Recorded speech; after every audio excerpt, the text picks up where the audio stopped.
getting to me. It's never ending.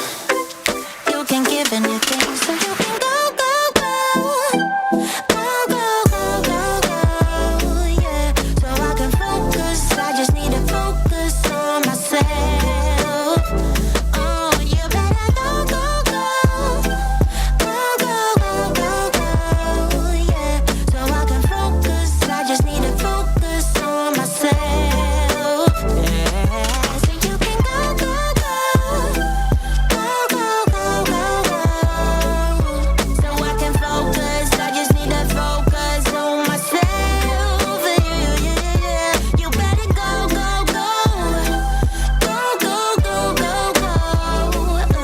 So I can focus, I just need to focus on myself. Baby, baby.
Hear it on the phone.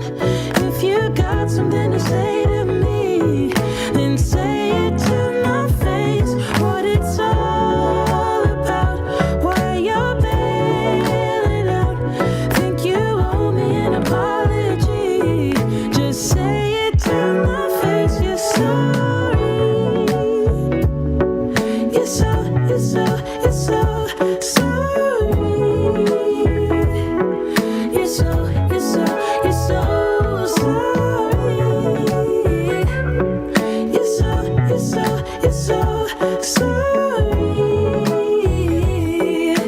Say it to my face. You're so. And I quit my job for you, even quit some friends for you, 'cause you couldn't stand it, me all independent, so you had to have me for yourself.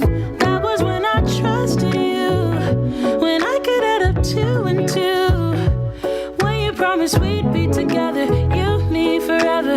Now there's nothing left to lose. And though I understand it's hard sometimes to make up your mind in these trying times, yeah, I just can't accept you leaving me when I'm overseas with the heart so heavy.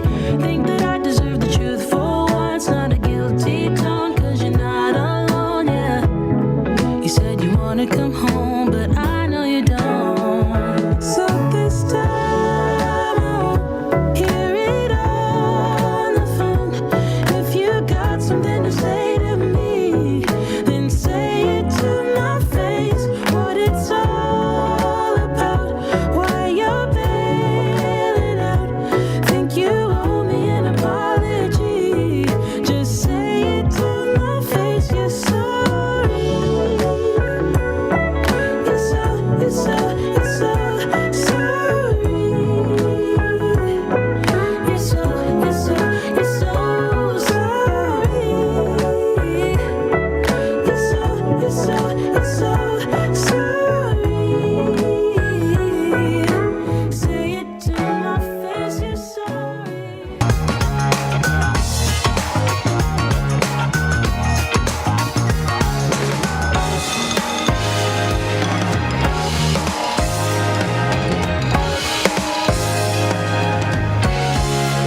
The Benjamin Dixon Show is only possible with listener support. Go to www.patreon.com/The BPD Show.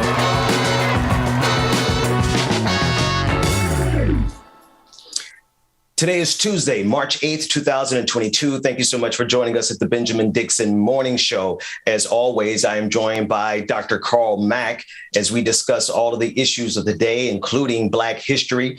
We cover a wide range of topics. Brother Mack, it's always good to see you. I appreciate you holding it down for us while I was gone last week. The world was turned upside down last week, to say the least. Good morning to you, brother.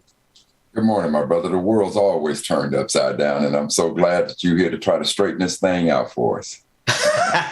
No, that's a little too much credit for me. I'm going to do the best that I can do. And we also have, I want to bring in Brother Al Rutherford. He has been with you all last week. He's been here on the channel, and I'm very appreciative of him sharing his foreign policy expertise. Good morning to you, sir. Good morning, Ben. It's so good to have you back in the studio. Glad to be here. And Big Skillet, hello to you, too. Big homie, what's happening? Hey, big homie, it just would be right if we didn't start this thing off with a little Black history moment. So check it out. Hey, Google, what happened on this day in Black history? On March 8, 1825, military Dr. Alexander Thomas Augusta was born in Norfolk, Virginia. Denied admission to the University of Pennsylvania to study medicine, he was accepted at Trinity Medical College in Toronto, Canada. During the Civil War, Dr. Augusta was appointed surgeon to the United States Colored Troops, thus making him the first Black physician in the United States Army. He later became the first Black doctor to head a hospital in the United States, the Freedmen's Hospital in Washington, D.C. Adapted from Black Heritage Day 4 calendar by author, lecturer, and civil rights activist Dr. Carl Mack. Big homie, that's where they got it right there, from Black Heritage Day. Yes, indeed. Well, good. Alexander. Brother Mack. Augusta. Yes, sir. Brother Mack, I was listening to you doing all the ad-libs in the background, but everything that you said was really true. It's the nature of how. It's not surprising. It is history, but that thread, that tapestry of racism that has always prevented the excellence of Black people from being seen at the level that it should be seen at. Nothing's changed, has it? Well, Ben, now that you brought it up, let's just roll into this conflict with Ukraine, because I got to tell you, Ben, I really got in my feelings Friday. I had a sister who watches the show religiously from Seattle, Sister Nassau, and Sister sent me an article, said, Brother Mack, have you seen this? Now, the article was about obviously the invasion of Ukraine by Russia and what is taking place in this moment of stress. The whole world is looking down on Ukraine, and we're extremely sympathetic about Ukraine, and we're vilifying Vladimir Putin, as we should, for invading them. But when I read, my visceral reaction to the article that she sent to me was that at the moment that Russia has its foot knee-deep into Ukraine, Ukraine has taken its foot and put it on the neck of Black folks in the midst of the evacuation. So now I send it over to Big Home. I said, Al, man, you got to calm me down, because right now I'm 90 hot. And so what it appeared, and Dwayne, I'm not sure if we have a clip of a CNN report where a sister from Cameroon, who has made her way into Ukraine, has basically described a situation that says, in the midst of the evacuation, when Black folks are trying to get on the train and the buses, they're telling us, no, we can't get on the train and buses. So we have that clip. I was pretty furious. Good. If we have that clip, let's play it. We're on the platform where a lot of people are trying to get onto the trains, and these are people who are refugees who have come from Ukraine. And just as Ara was mentioning, these are people who are Ukrainians born and bred. These are people who are immigrants to Ukraine. They're students from places like Afghanistan and Cameroon, West Africa. You name it. There are people here from all over the place. It gives you some idea of how people were living also in Ukraine. There were a lot of students who are are trying to figure out what to do and how to get home. We have a firsthand account. Now, the person that Arwa spoke to was hearing that this was happening, so they didn't go see it for themselves. Naya says she experienced it herself. She is a mother who was trying to get on the train. There is a free train, and that's what everyone is trying to get on so they can leave Ukraine. And that free train had tons of people. She was noticing that, the Caucasian Ukrainians were able to get on very quickly, but when it came to her, they literally pushed her back and then pushed another woman, she said, back, and the woman fell back and hit her head. Both of them are black women with children. They were trying to explain that they should be able to get on like everyone else. Here's what else she said. She said, it's bad enough for us, but here's what's happening to black men. All the black guys, no. There was one inside the train. They went inside the train and showed him gun. Walk out. They put a gun to a black man's face. I said, walk out. And he walked out because he was scared of guns. So you're telling me that there is discrimination by the Ukrainians against black people? Discrimination on the black people entering the train, the free train. They help their people. They do not want to help blacks. She did not want her face shown. She was worried that there was going to be some more abuse or that she would be treated more poorly as she's trying to find where she can go. She said she cannot go back to Cameroon, that she's fled there for a reason. She's been in Ukraine with her husband and child for 10 years. Her child has a Ukrainian passport. But she says, look, I have seen this repeatedly over and over again, and it's very disturbing. Wow. All right, 10 years in Ukraine. Go ahead, brother. No. I'm just saying 10 years with Ukraine, and she has a child there who has a passport, and that's still not enough. All those stories are really harrowing and disturbing, Brother Mac. And you called me with that on Friday.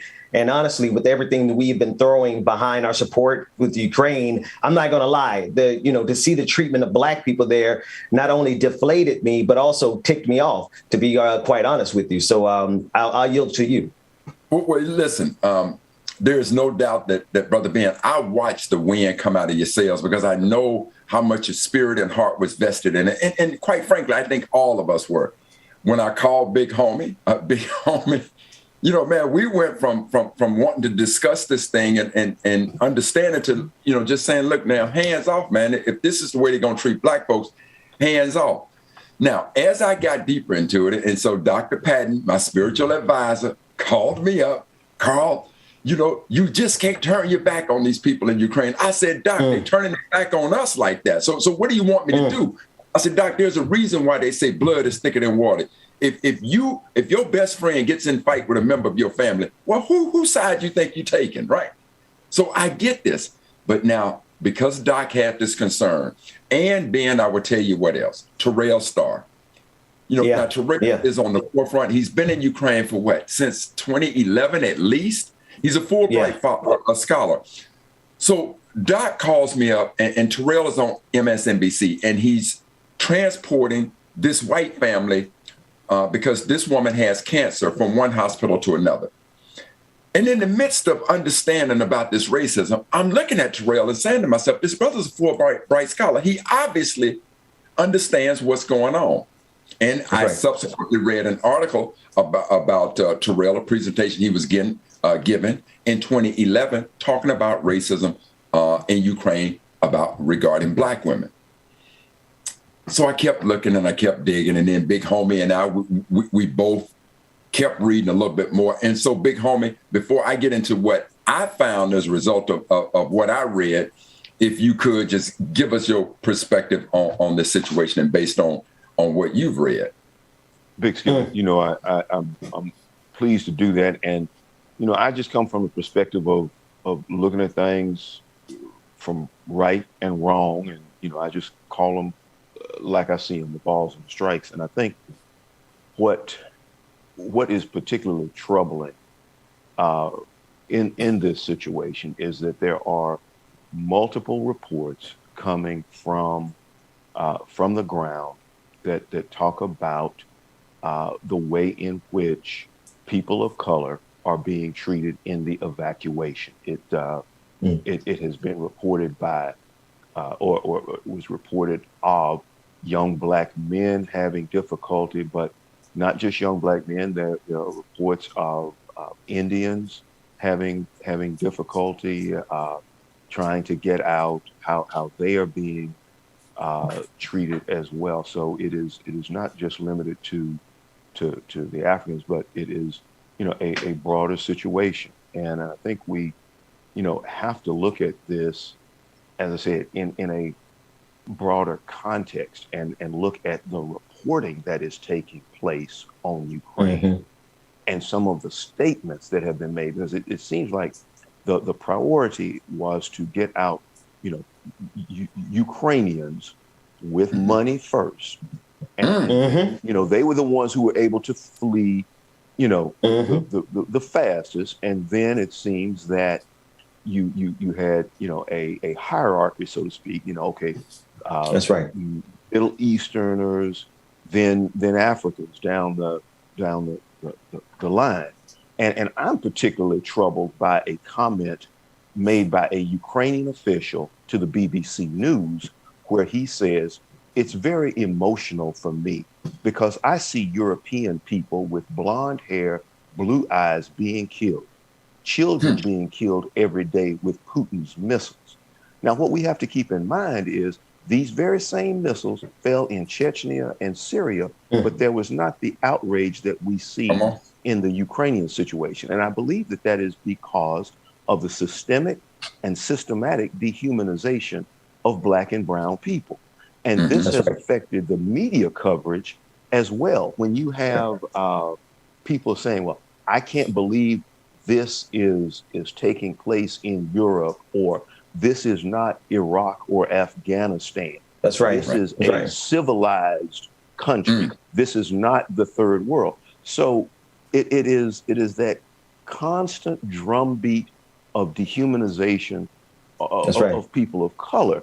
And I look at, and I have to bring our viewers' attention to another humanitarian crisis that is taking place, and that is the crisis in Yemen.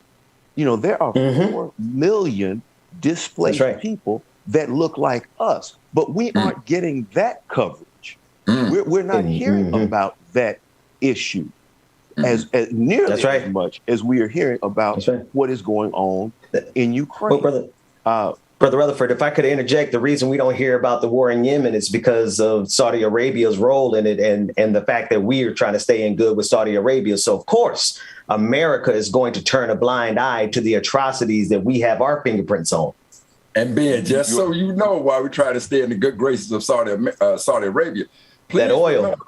Please remember the oil embargo of 73, huh? All of a sudden, Saudi Arabia felt like we had taken sides with Israel, and all of a sudden they just said, hey, tell you what, we had just cut off the oil supply to you. And that's when we saw those long lines of gasoline, and that's ultimately what led to the reserves.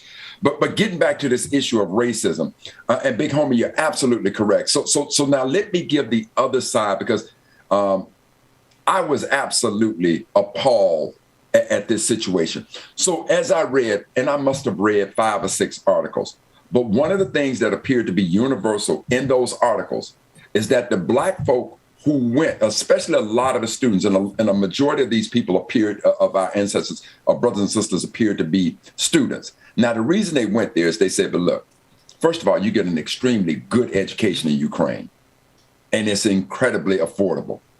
And then third, racism exists here, but nowhere near to the degree that it is in the United States. So, of course, as I'm reading this over and over and over again, I had to ask myself, okay, when she says that racism exists, can I think of one place that racism doesn't exist? As a matter of fact, can I think of one place that the world is perfect? And the answer is absolutely not. So in reading the accounts of these and we're talking about students who are going to Ukraine to become medical doctors, to become engineers, very high professional individuals.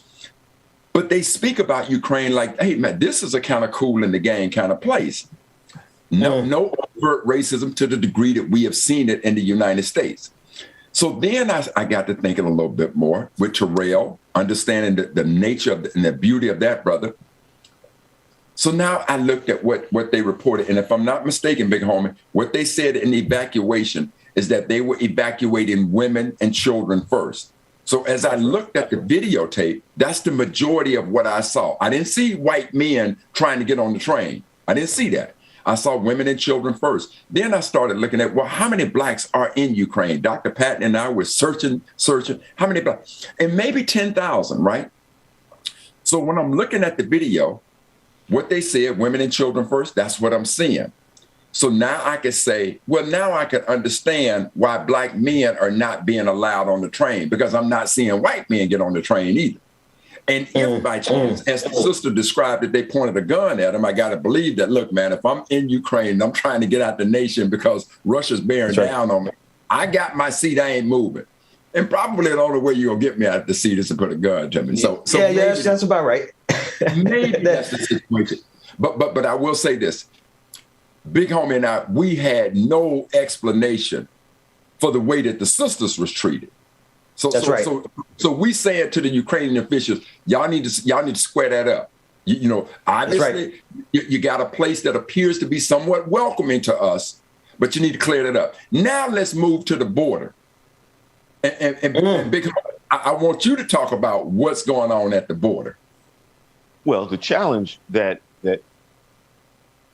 it is being reported that refugees are seeing is that if you are a person of color, it is harder for you to get into that receiving country. And let's understand that the passport rules, requirements, the visa rules and requirements, for example, for Poland, have been waived for Ukrainians. Okay. The idea is, hey, these people are having to flee. They may not have had to get their, they may not have been able to get their passport. So we're going to let them on in. However, when it comes to, again, people of color, they are far more stringent on allowing them into the country. Black folks, okay, brown folks, you know, are all of your papers in order? The delay and the wait time for them to get in is far, far longer. It is a much more difficult entry process for people who look like us. They will allow multitudes of Ukrainians in, and then they will look at 4 or 5 or 10. Are you saying that the three of us, you, myself, and Ben Dixon, we still be standing in the border in the cold? Is that what you're saying? Still standing outside in a cold, hopefully with a blanket over us. Hopefully. With the solution and all, with all the ideas, see, this is the thing, Brother Mac and Brother Rutherford, that drives me crazy about this moment is that whereas we, the three of us, this show, all of our shows, this network, we've been leaning in to throw solidarity behind Ukraine. It just dawned on me, white supremacy is so pitiful, we can't even save it from itself. Right. And see, listen, I think all of us, you know, the three of us, I think many of the folks who are viewing this situation, we're extremely sympathetic to the big bully Putin coming in there, shooting missiles. I mean, damn, he's shooting missiles at nuclear power plants, for God's sake. I mean, the man is sitting right on the edge of insanity. So we absolutely understand that. But again, if you want to take a look at racism, and again, I was bringing racism from an American perspective. I will be absolutely honest. But what I read from all of these brilliant students is that, Carl, look, do not get it twisted. Racism in Ukraine ain't nothing like what's going on in the United States. We ain't got it like that. So they appear, you know, and I don't know how to say, I think where I struggle at being a Big Homie, I don't know how to say racism is okay. You know, it's nicer there. No, it's horrible everywhere. But certainly you have to say that to the degree that racism is in America, our folks in Ukraine certainly don't seem to have it that way. So you know, as Big Homie was saying, I get that the Ukrainian government has made a priority. Now, they made a priority. If they had simply made that priority based on sex and age, we'd have no issue. But somebody interjected race. And Big Homie, I can't remember the categories that you described, but somebody at that precise moment that they prioritized that interjected race. Well, Big Skillet, let's first and foremost recognize that the United States of America has, without a doubt, perfecting Come on, man. the crime of racism. Come on. Let's recognize that. And now we can talk about, the situation in Ukraine, the hierarchy that they established. It is not the based on my view and perspective, what is taking place in Ukraine is not at the level that we deal with in the United States on a daily basis. However, if you are that black man or that black woman or that Indian man or Indian woman or Pakistani, and you are trying to get out I'm trying to get out of there. That is at war, and these people are stopping you, then it's as bad as it can possibly get to you in that moment. That's right. I get you. So, again, even though, even in all of the research, I'm trying to figure out what is the black population in Ukraine. And at best, man, maybe, first of all, almost every article I read said that they did not have an accurate account, but they put it somewhere in the tens of thousands, 10,000, 15,000. But to your point, big homie, it doesn't matter the number.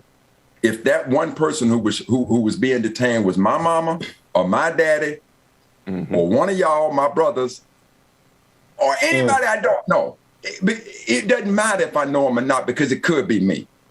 So that is indeed the problem. That's right. So, what I say to you, Ben, is the next time we have a Ukrainian official on, we need to bring that issue up of the prioritization during the evacuation.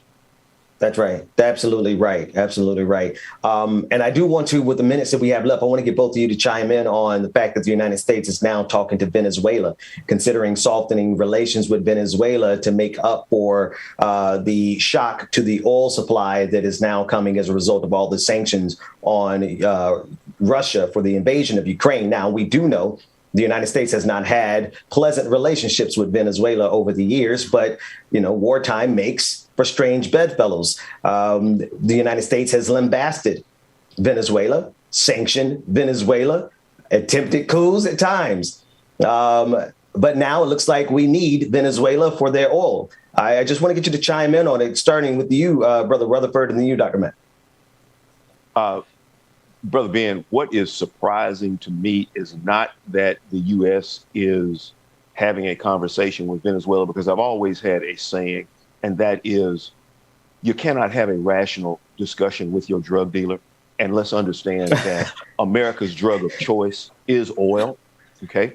And so I can't understand why the conversations to supplement a withdrawal of Russian oil and gas from the market is happening at this late stage. This seems to me a conversation that you would have had months ago, because that Russia is a petro state.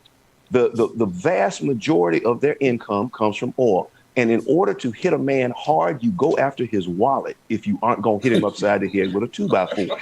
So you have to think that just people with walking around sense would say, where can we get some more oil? Now, here's the thing. When you talk about making strange bedfellows, yes, we are talking to Venezuela in public. I would hazard to guess that we're talking to Iran in private. So, because which I would be happy about that. And the Saudis aren't talking about increasing output. So that's right. Look, if you're talking to Venezuela today, you was probably talking to Iran yesterday. It wouldn't surprise me. Talk to them all. Ben, let me say this.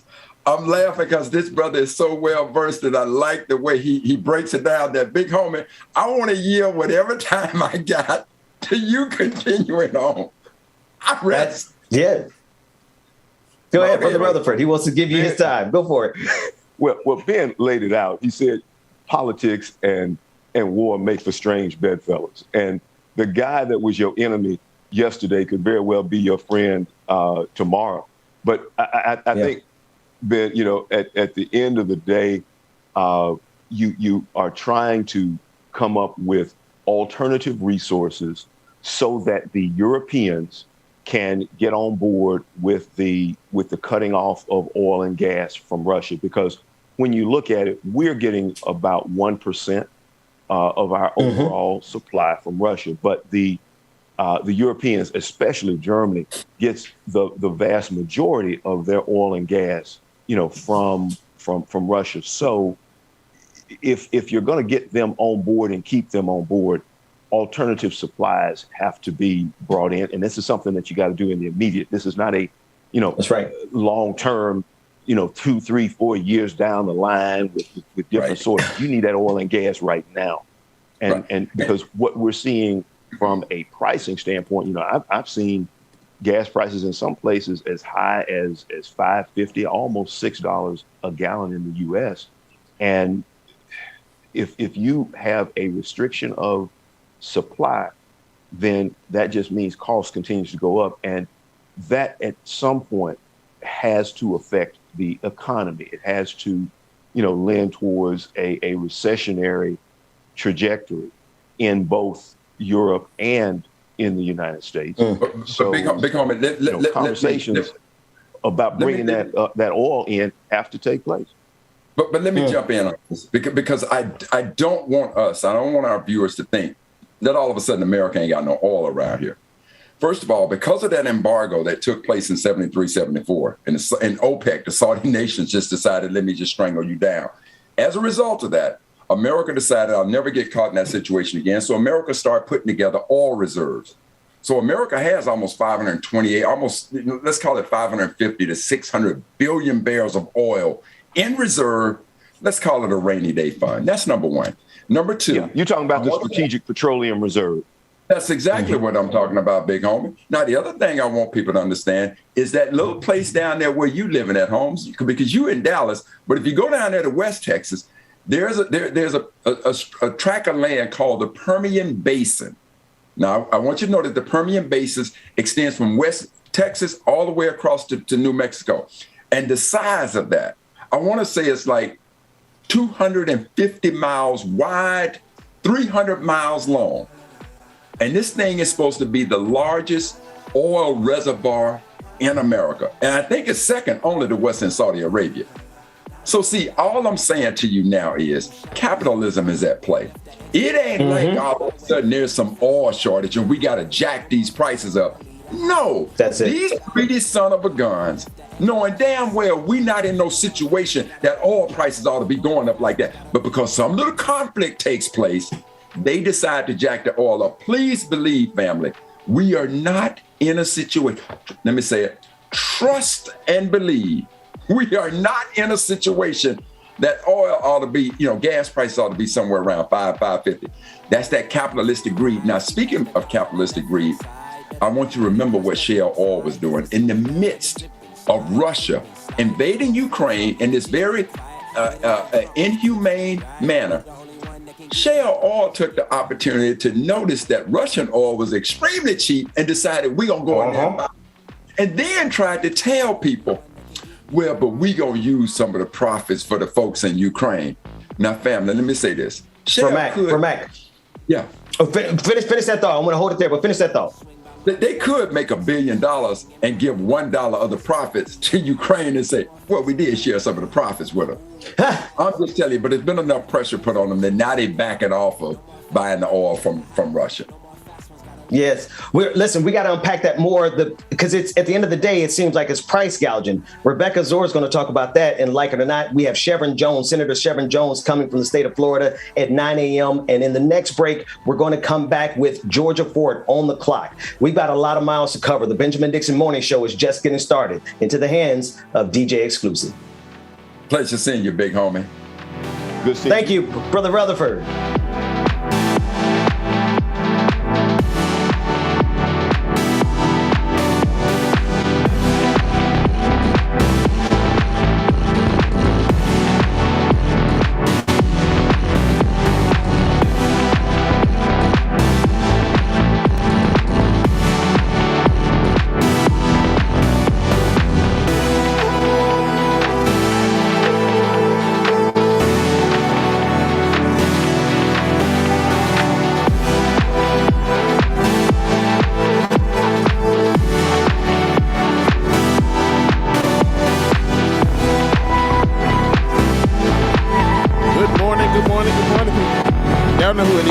Boy, James Williams, DJ Exclusive is in the building. Good morning to you all.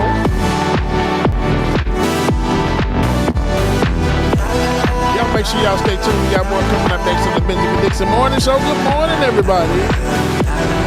I'm looking like I'm stuck in the Matrix. I'm hoping that it resolve itself really soon.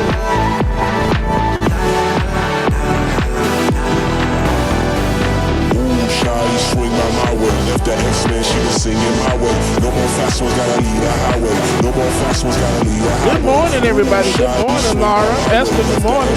Trey, not Mary C. Anna Hart, good morning to y'all. No more fast ones, gotta leave. Sonny Wright. Roller Dragon, what's going on? Jason Marks, Tiger, what's going on? No more fast ones, gotta leave. Sailing LSU, good morning.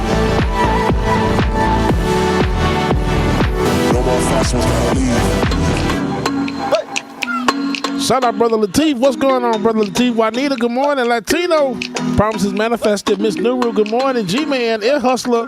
Alicia, good morning. Kings and Queens, good morning to you. Robert Nichols, Blue Word on my shoulder, good morning. Environmental Coffee House, good morning to you. Take my eye off you. Don't got nothing on you.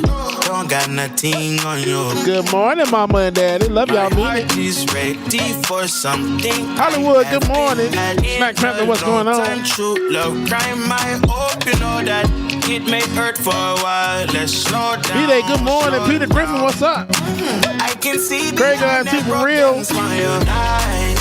Rachel Bannon, good morning. Like cocoa bread, cocoa bread. You're nice, sweet, smooth, like cocoa bread, cocoa bread.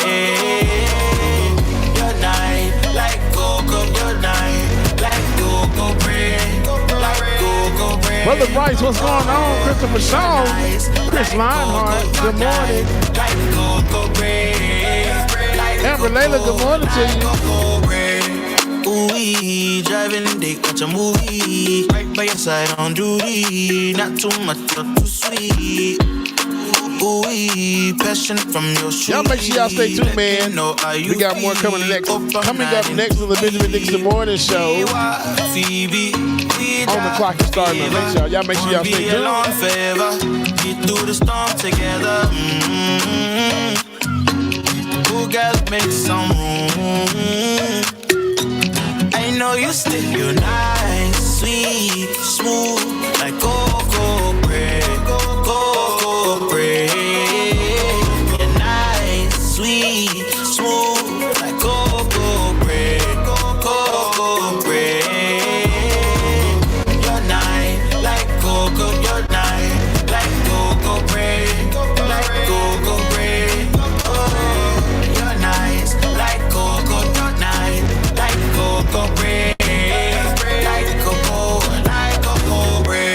Yeah, Miss Petro Benson, good morning to you. Can take the eye off you. My mind, yeah, in my mind, oh you. My mind can't take my mind off you. Baby, oh come be my lady. Oh give me a baby. Got me talking crazy. You're nice, sweet, smooth, like cocoa bread, cocoa bread. You're nice, sweet, smooth, like cocoa. Good morning to you. Cocoa bread. Skin so smooth like cocoa. We no lose on no door. Skin so smooth like cocoa. We no lose on no door. You're nice like cocoa. You're nice like cocoa bread. Like cocoa bread.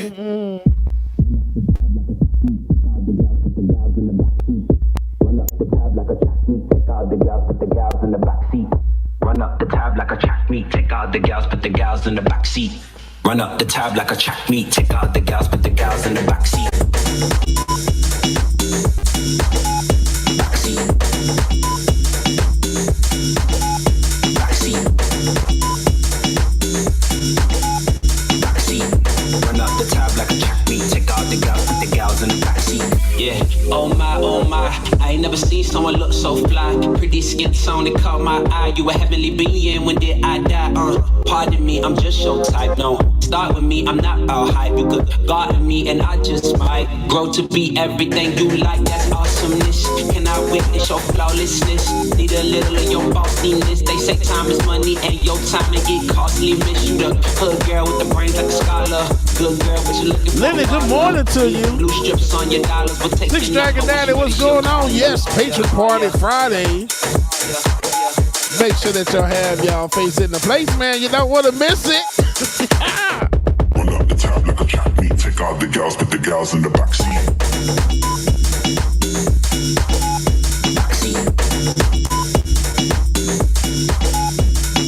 This choppiness of this internet is driving me bananas. Run up the tab like a track meet. Take out the gals, put the gals in the backseat. Run up the tab like a track meet. Take out the gals, put the gals in the backseat. Run up the tab like a track meet. Take out the gals, put the gals in the backseat.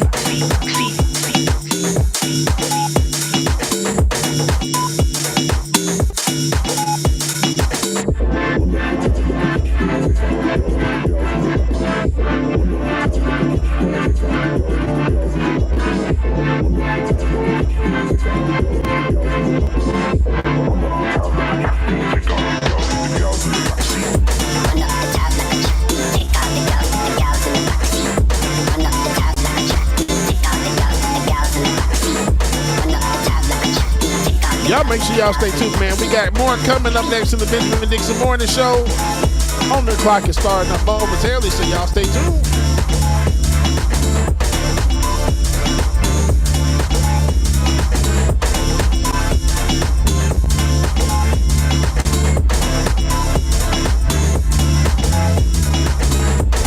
Oh my, I ain't never seen someone look so fly. Pretty skin tone, it caught my eye. You a heavenly being, when did I die? Pardon me, I'm just your type. Don't start with me, I'm not about hype. You could flirt with me and I just might grow to be everything you like.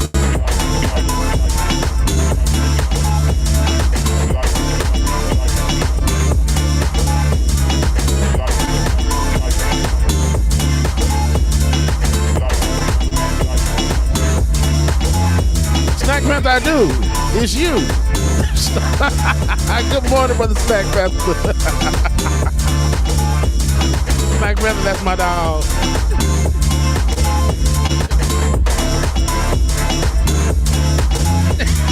I know you do. That's why I ain't got no jokes for you this morning.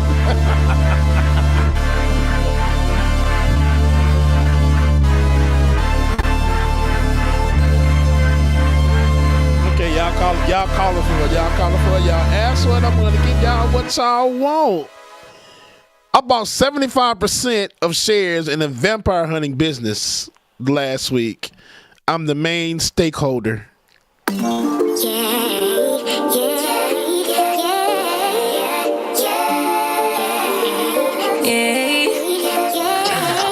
Bad little flex, she wanna know me. I stay low key, all gas, no breaks, baby. Let them hoes sleep. Body on 10, make your girl OD. Got the back in the background, dying. Like you the one and I'm on one. So what it's gonna be? Baby, squad up, we finna go deep. She riding on the team, got what you need.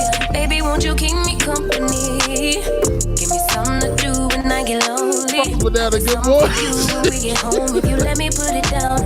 When I hit the town, you should ride on me. Keep your minds on me. Infinite content, good morning to you. I think you should side with me. All right, y'all, it's time for On the Clock. It's time for it down. Good morning, everybody. Here we go. Everything good, keep the vibes on.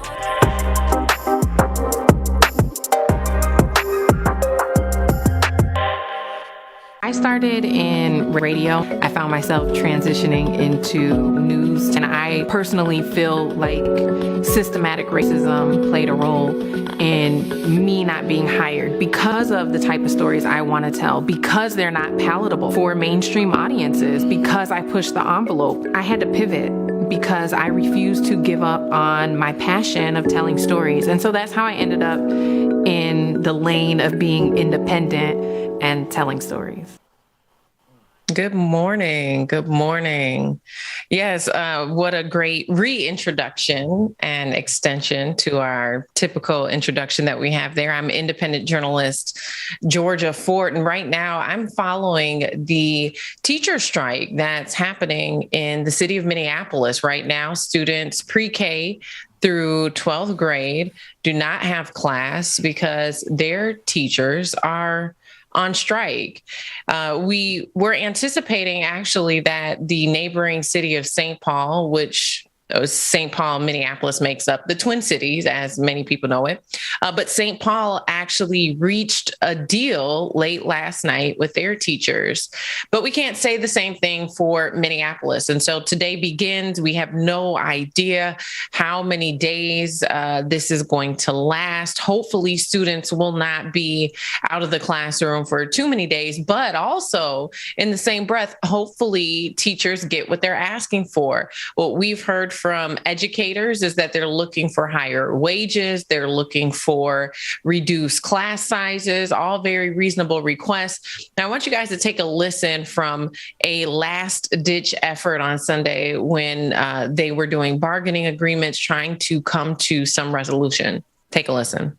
MFT! We have your back! MFT! We have your back! A labor action is not a rally and it's not a protest. It is an action and it has risk. It has a risk. And one of the biggest risks is what we hear from other people who want to instill fear and uncertainty and doubt. You are going to hear them say, oh, we should be thinking about something else. Read the room. And I'm telling you, this fight for our kids and our colleagues is necessary. Our family might not have made it without the love and support of the teachers and education professionals at South High who supported us and our kids through the pandemic, who were there for us when we didn't know what to do. Now our kids on track to graduate. We're good to go. They're understaffed, overpopulated, underpaid. I know there's probably some apprehension in people, different things, strike can be scary, but stand together. Yes, that's the thing. Standing, the more of us that come together, the stronger we are.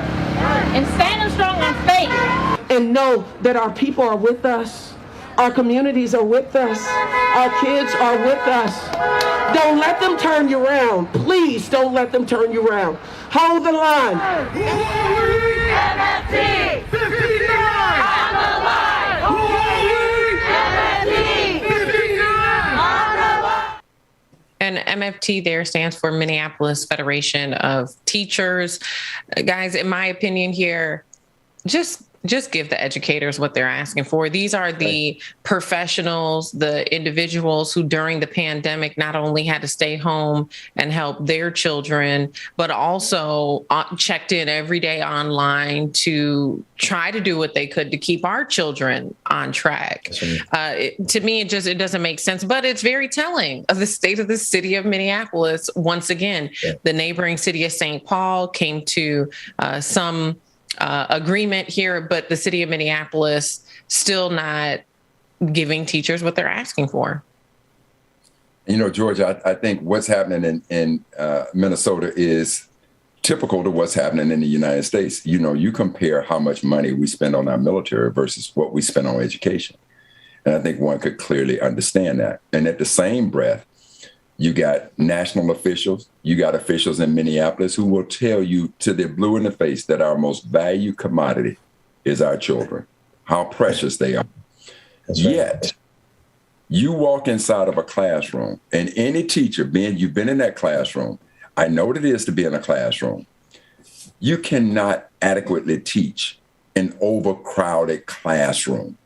So the idea that you can reduce size, because I will tell you that when you go to some of the better schools in the world, you will find that a lot of those schools, many of them, have smaller classes so that you have a more intimate relationship with your teacher.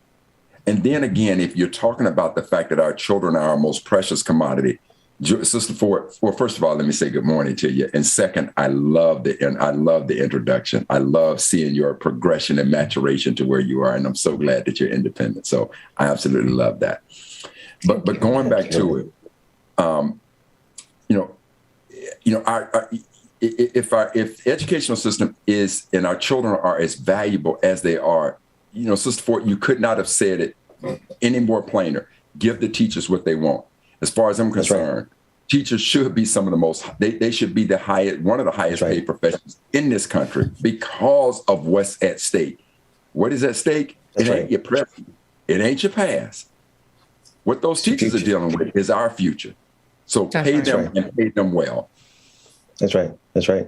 So, support, I just would echo everything that Brother Mac is saying. I was a teacher for years. The amount of work that teachers have to do is not commensurate with the pay, especially not if you're in the first 5 years of your teaching, 7 years. The red tape alone, let alone the lesson plans, let alone going home with bruises on you, breaking up fights. Mm-hmm. I mean, some of the best fights I ever got into were the ones where I had to sit there and break up and try to save students. And I'm going home with wondering why my face is sore. And I realized a couple of girls got some punches in because you're having to break up these fights. Listen, teachers are literally on the front lines of every aspect of our society. I do not know why police have a bigger budget than teachers when we are dealing. When I was a teacher, we dealt with some of the most dangerous situations imaginable, not only because children are acting out, but because when you're dealing with children who are in abject poverty, you're going to see all kinds of problems and dilemmas. And teachers are there on the front lines and they are not getting paid. So I'm with you. Give them what they are asking for. Yes. Yeah. And in addition to that, Ben, I think you bring up a very great point. You're talking about students behaving negatively or acting violently in the classroom or in the school setting. One of the things that Minneapolis educators have also asked for is additional mental health support. I mean, can you imagine? Us as adults have been stressed, of course, throughout this pandemic with the government shutdowns, but yet still we still have to pay all these bills, increase in rent, gas is going up, all of these different things. But imagine the mental health of our children throughout this entire pandemic, being isolated for months away from their friends, not being able to socialize, falling behind in school, seeing their parents stress, all of these different factors has definitely taken a toll on the mental health of our children. And we've even seen increase in suicide rates and other factors that are indicators that youth, the mental health of our youth is like we're in a crisis, right? And we need to offer additional support. And so I really commend Minneapolis educators for holding the line here, because they're not just asking for more money. They're also asking for conditions to improve the learning environment for our children, for all of our children, for their students. These aren't even biologically their children, but they're willing to step outside of the classroom, use their voice and their position to say, we have to do better for our students. And think about that. I mean, it's very commendable. It's honorable that they are even, putting their jobs, their own livelihood on the line to say that students need smaller classrooms in order to learn better. And they need, and in this moment, we recognize that they need mental health support. And so, at the end of the day, they're not just advocating to get a fatter paycheck. They're advocating on behalf of all of our children. Yeah. That's right.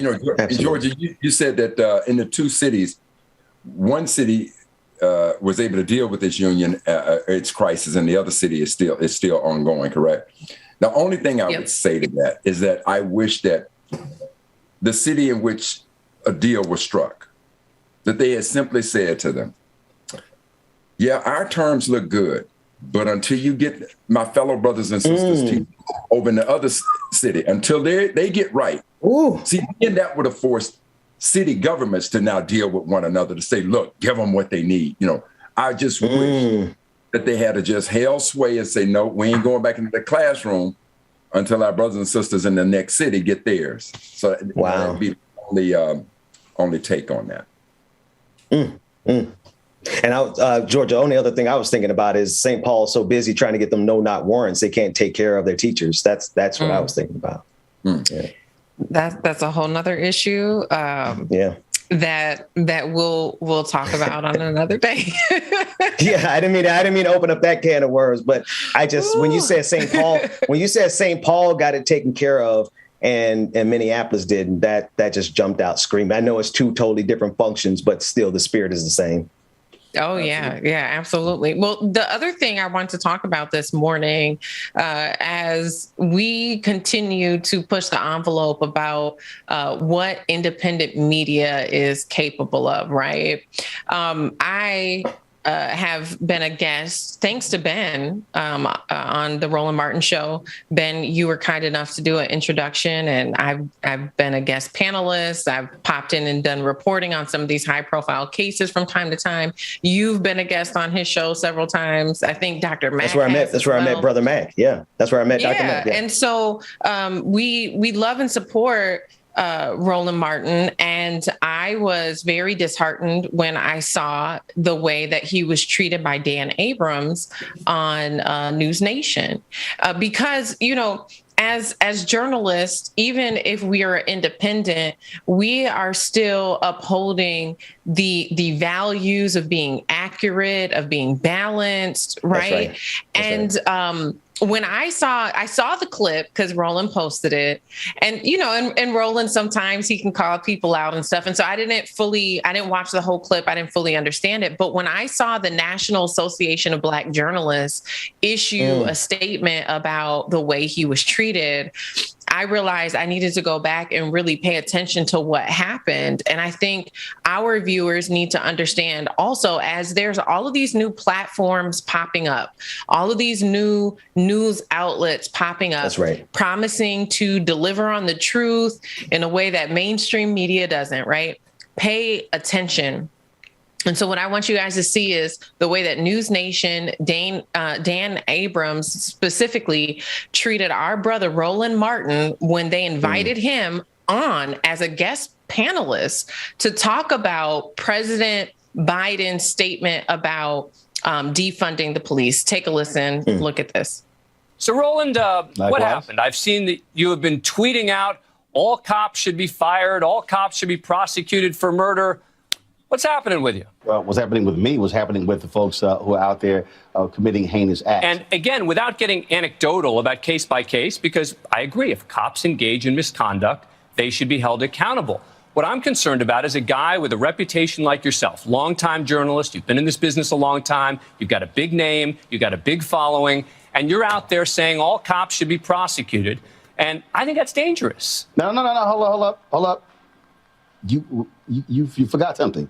All cops doing what should be prosecuted? To be fired was the first one. And then the second one was every cop should be prosecuted for murder. In response to what? It's not a response. It's your tweet. It was an original tweet. It wasn't a response to somebody else.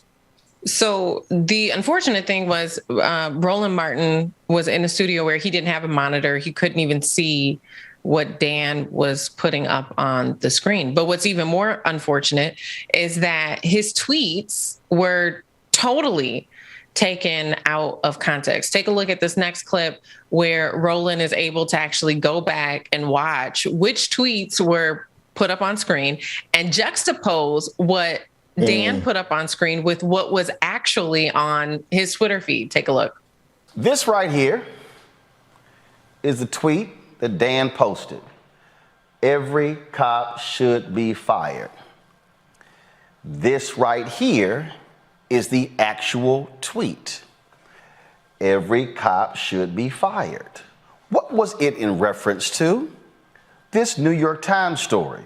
Jazima Goldring was walking in Atlanta with her friends when police officers arrested her for jaywalking and claimed there was cocaine inside her stress ball.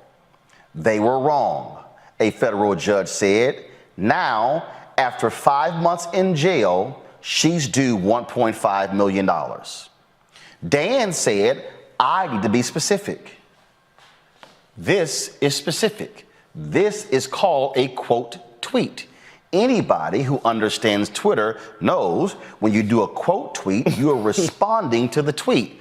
Dan Abrams has done quote tweets. He owns the website Mediaite. They have done stories on quote tweets. He showed this here. Every cop should be prosecuted for murder.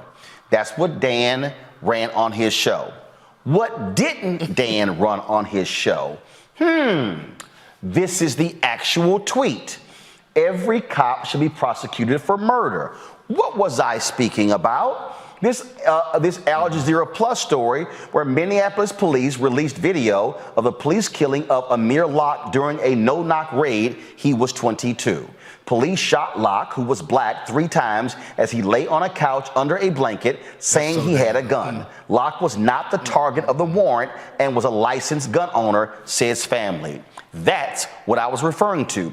I was being extremely specific. What Dan's people did was they cut my tweet and posted it this way.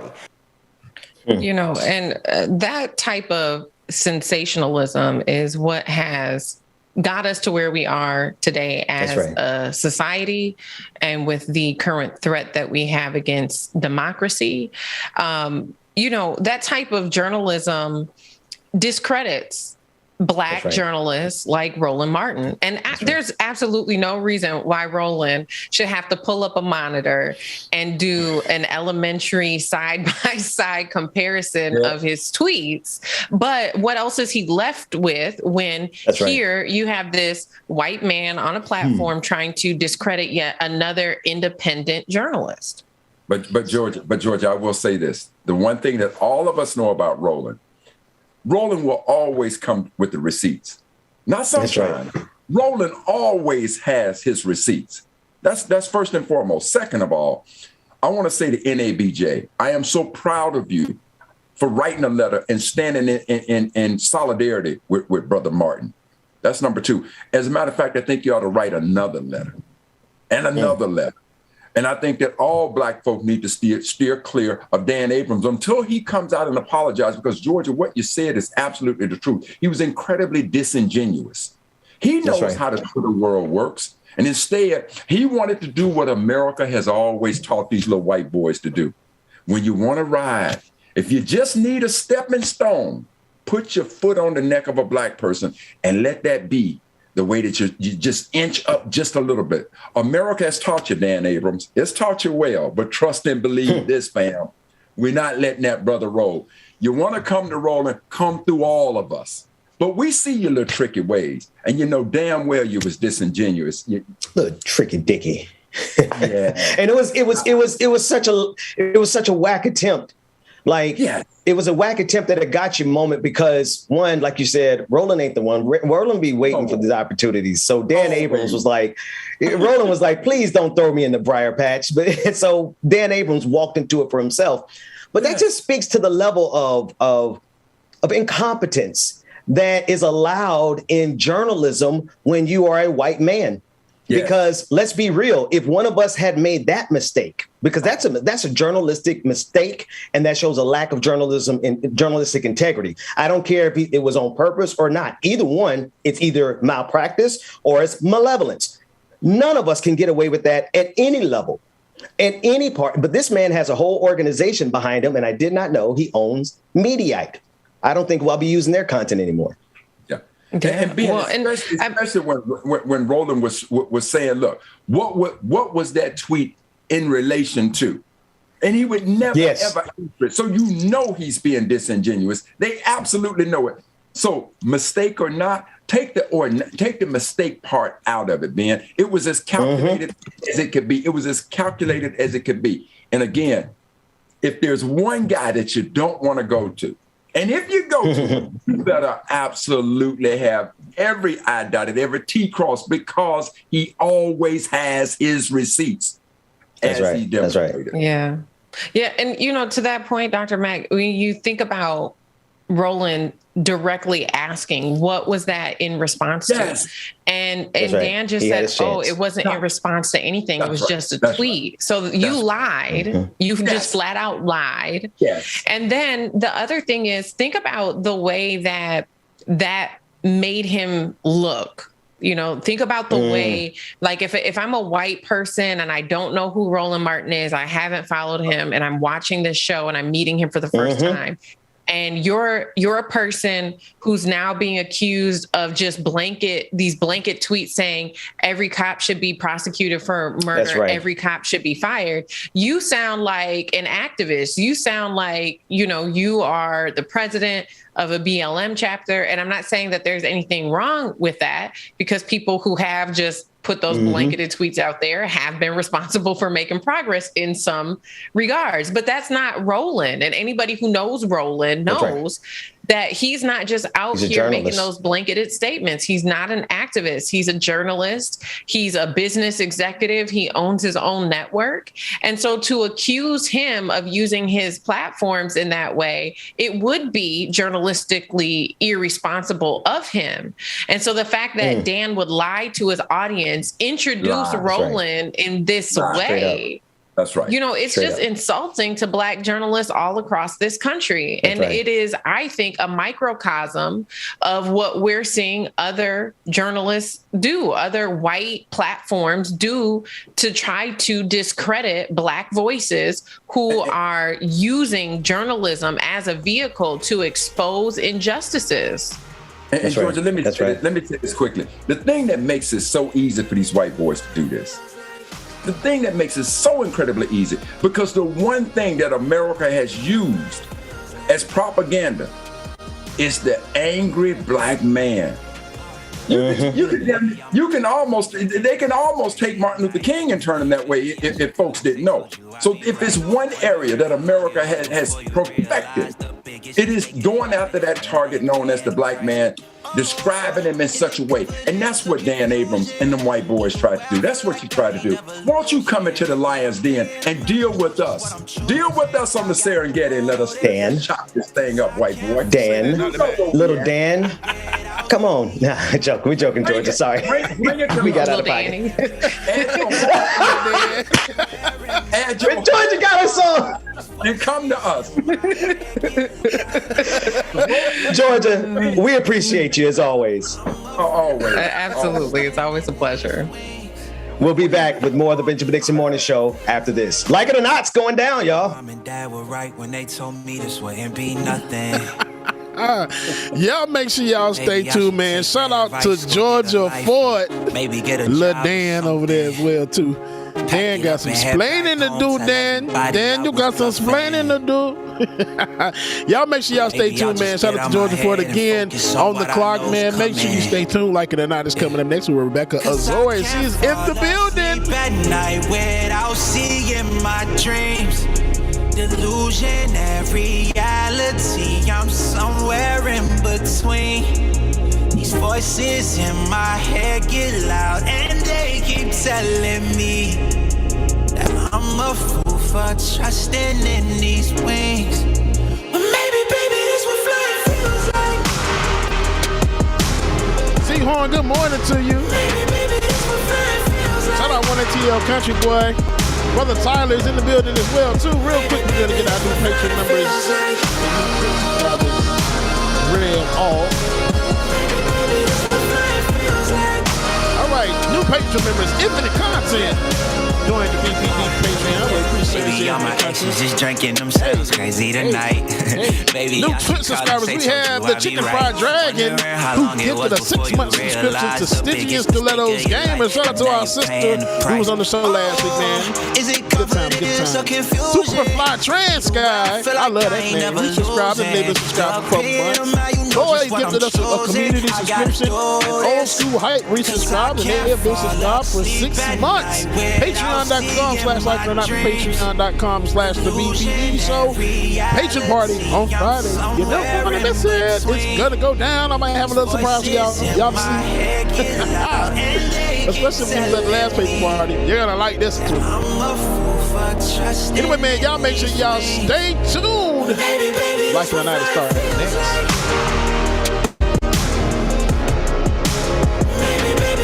Feels like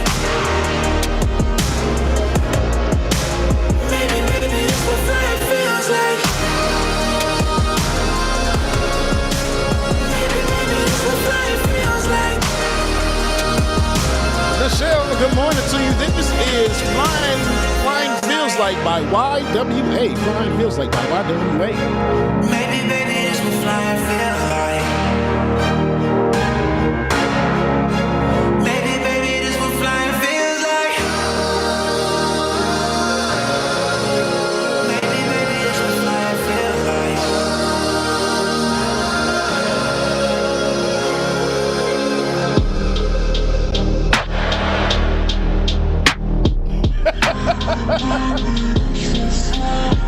Why she had to say it like that, though? Where else I'm gonna go?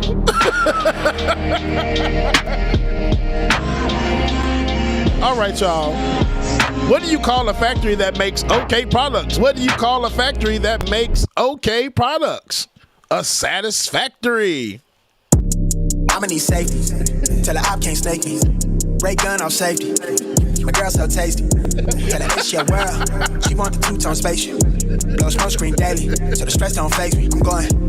I keep it factual. I'm on sabbatical. I'm out in Central America. I need a break from hysteria. Park like the one with the carousel. I get it lit in your area. I'm locked to the vision. It couldn't be clear. You couldn't pay me to care enough. I dare you to hate me. This is how I feel about my co-host and when I say my jokes. My co-workers laugh at my jokes in in-person meetings, but never in online meetings. When I asked them why, they said that my jokes weren't remotely funny. Been a while, you ain't like me then, but how you like me now? Real one, if I hold you down, I'ma keep really, you there till we in the ground. Jet black when I paint the town, only blue for you, you get the full extended version of Like It or Not. It's about to go down. Yeah. Y'all know what time it is. Good morning, y'all. Get your coffee, your tea, your drink. Oh, Lord, of course. It's time for Like It or Not, y'all.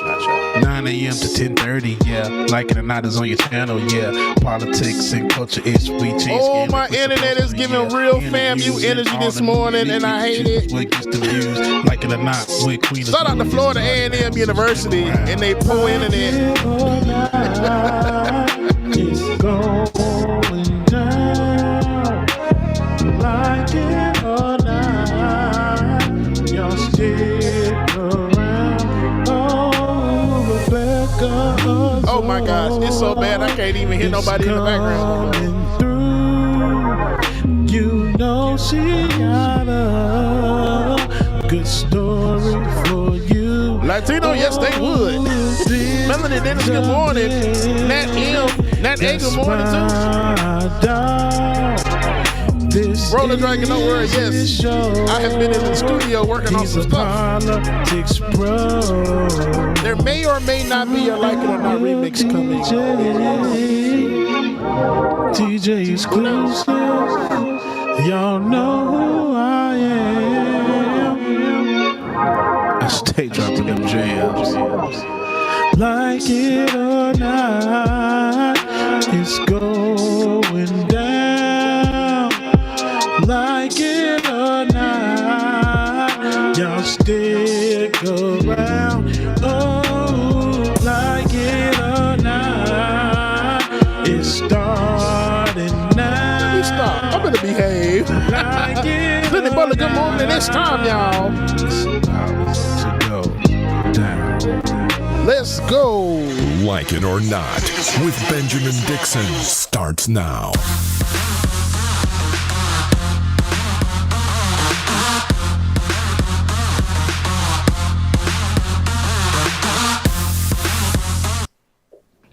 Oh, I don't really like this one. Good morning and welcome to Like It or Not, where we're free to tell the truth. And not care who doesn't like it.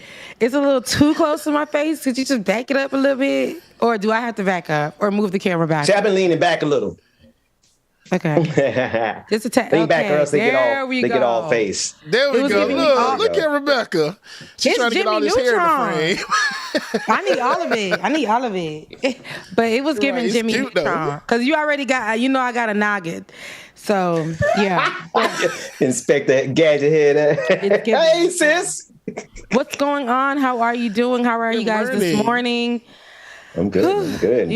Chilling. Without my microphone, y'all got to forgive me. I know I don't sound normal, but y'all do. Y'all sound great. Y'all looking good over there. How's the weather? I'll say that you sound better than you did last week. I feel like audio-wise. Not sure why. Yeah, that's true. That's true. And he was outside. That's right. Yeah. And I was outside. Yep. Yeah. Yeah, I was pretty raggedy last week, but I'm on at FAMU in their dorm room or something. That's how I It's feel definitely like giving. I see. And I was saying, as you guys love to say, it's FAMU internet. It's crazy, right? I haven't heard you guys say anything about your own university, and I know why. Like, because there's nothing to say about it. But it's just always like FAMU this, FAMU that. I even stopped mentioning you guys' school name. I think I don't even mention your school name when I'm even mentioning the name because nobody cares. And here you guys always want to present FAMU in some kind of way. But at least, I will say, at least FAMU can, like, if you ask somebody if they're doing, like, you know, FAMU online courses, they'll tell you yes. You ask somebody if they're doing, what's your school's name? BCC. If they're doing courses online, they're going to say no because we don't have any internet. The internet connection doesn't work. Somebody ain't go to BCU. A lot of y'all started when it was BCC, but y'all don't want to talk about that. Y'all don't want to be real about that. My degree say BCU, thank you. How many members of the Marching 100 actually attend Tallahassee Community College? Probably a lot of them. They probably co-op. They probably co-op from there to 99 of the 100. Actually, they probably go to FSU, Tallahassee Community College, and FAMU. I myself, who was a proud Florida A&M Rattler, had to co-op for dance over there across the train tracks at the White School at FSU. You know what I'm saying? I had friends who also co-opted at TCC because there were programs that were just more affordable at TCC for those who didn't get the in-state tuition and things of that sort. So we could talk about it all day. Those people who couldn't get into no, we're not going to talk about family. We got Chevron Jones coming on. I don't know. It must be the fact that we got Chevron coming on. We always fall into that. But what we can talk about for a second for story time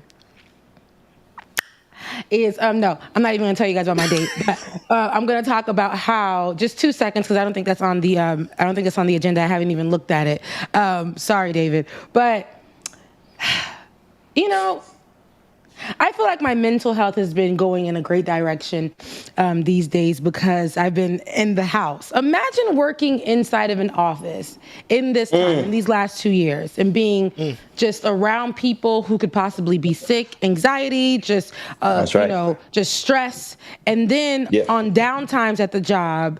Your manager is walking around because there's a downtime at the job and they're telling you need to be doing something, but there's actually nothing to do. Now you have to look like you're doing something when there's nothing to do just to please your manager who was doing nothing but walking around telling you to do something. Remember that environment? Remember that one? And these last 2 years, for those of you who have been blessed to experience the work from home experience, you know that during the pandemic, that breakdown that you had, that mental breakdown that you had, that you are moving from, and maybe not 100% gone from, but you have, you know, leveled out of. It's funny that if you were inside the office, do you think you would have made it? Let's also talk about this. A lot of these corporations profited billions, some trillions, some millions, in the whole time of the pandemic as their employees worked from home. Profited. And didn't lose no money at all. Nothing. Even when the employees were like, man, I don't even feel like working today. They came, because they didn't feel like working that day, they came back the next day well rested, ready to just take on the day the next day. And they gave you guys triple the work effort. And they gave you guys what you needed. And even then, it's not enough for America because they feel like they need to put your ankles in shackles. They feel like they need to have you in the building so that they can dictate what you do at every moment, because that's the sign of a hardworking American. They need to watch you, monitor you, make sure you're under their watch, make sure you're literally in a building that's just sitting there. Doesn't really need you, but just sitting there. They need to need you in that building. All that time that they told us that we were not able to work, we were not allowed to work from home. Remember that? Remember that? It was a specialty. The tenured employees who've been there for 10 plus years, they finally were able to get the option of working from home. Finally, we realized, okay, when we started working from home, we thought it was going to be difficult. Lo and behold, they had the money to start sending out equipment. Two monitors, a whole laptop. They did that. They had that money. All that time, we just thought they couldn't afford to send us home, or it was for tenured people, or you had to be a certain kind of, on a certain kind of position. The whole time, everybody's position, most of people's positions, were able to transfer to work from home and still get the work done. But now, our beloved President Joe Biden, and I'm not saying that in a trailer park trash. I'm just kidding. I'm not saying that in the American flag waving F-150. I hate Biden. He's not really the president. Conspiracy theories type of way. But our beloved President Joe Biden is telling us that we need to move America forward in this particular moment and start removing ourselves from the work from home environment.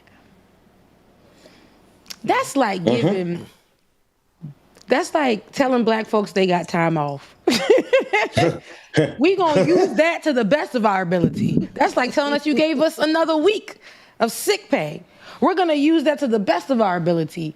And then you tell us the next year that we come, we don't get none of that. We're gonna leave the job just because you guys gave us this. We saw how great it was over here. And now you're telling us that we not getting it no more. I'm going to another job that offers this because I experienced something better. I experienced something greater. So I just say this to say, there are so many things that go into working from home, the benefits of it. People were able to get closer to their kids. People were able to relax. People were able to sleep. People were able to start going to therapy sessions. People were able to cook. People were able to know what their kids' names were and what they like to eat. Get to know their husbands and wives and partners, all of the above. Those things were happening. They were able to sit with themselves and what has been hurting them these past 2 years and figure out what works for them. People were able to tap into their health, get that together. People were finally checking in with, their parents and their other family members because they had the downtime. People were actually studying for things that they wanted to do in their careers, like outside of working for the corporate world. So much has happened in that 2 years that have stressed us out, but we can't lie. Working from home environment, for those of us, there are some that wanted to go back into the office. Good for you.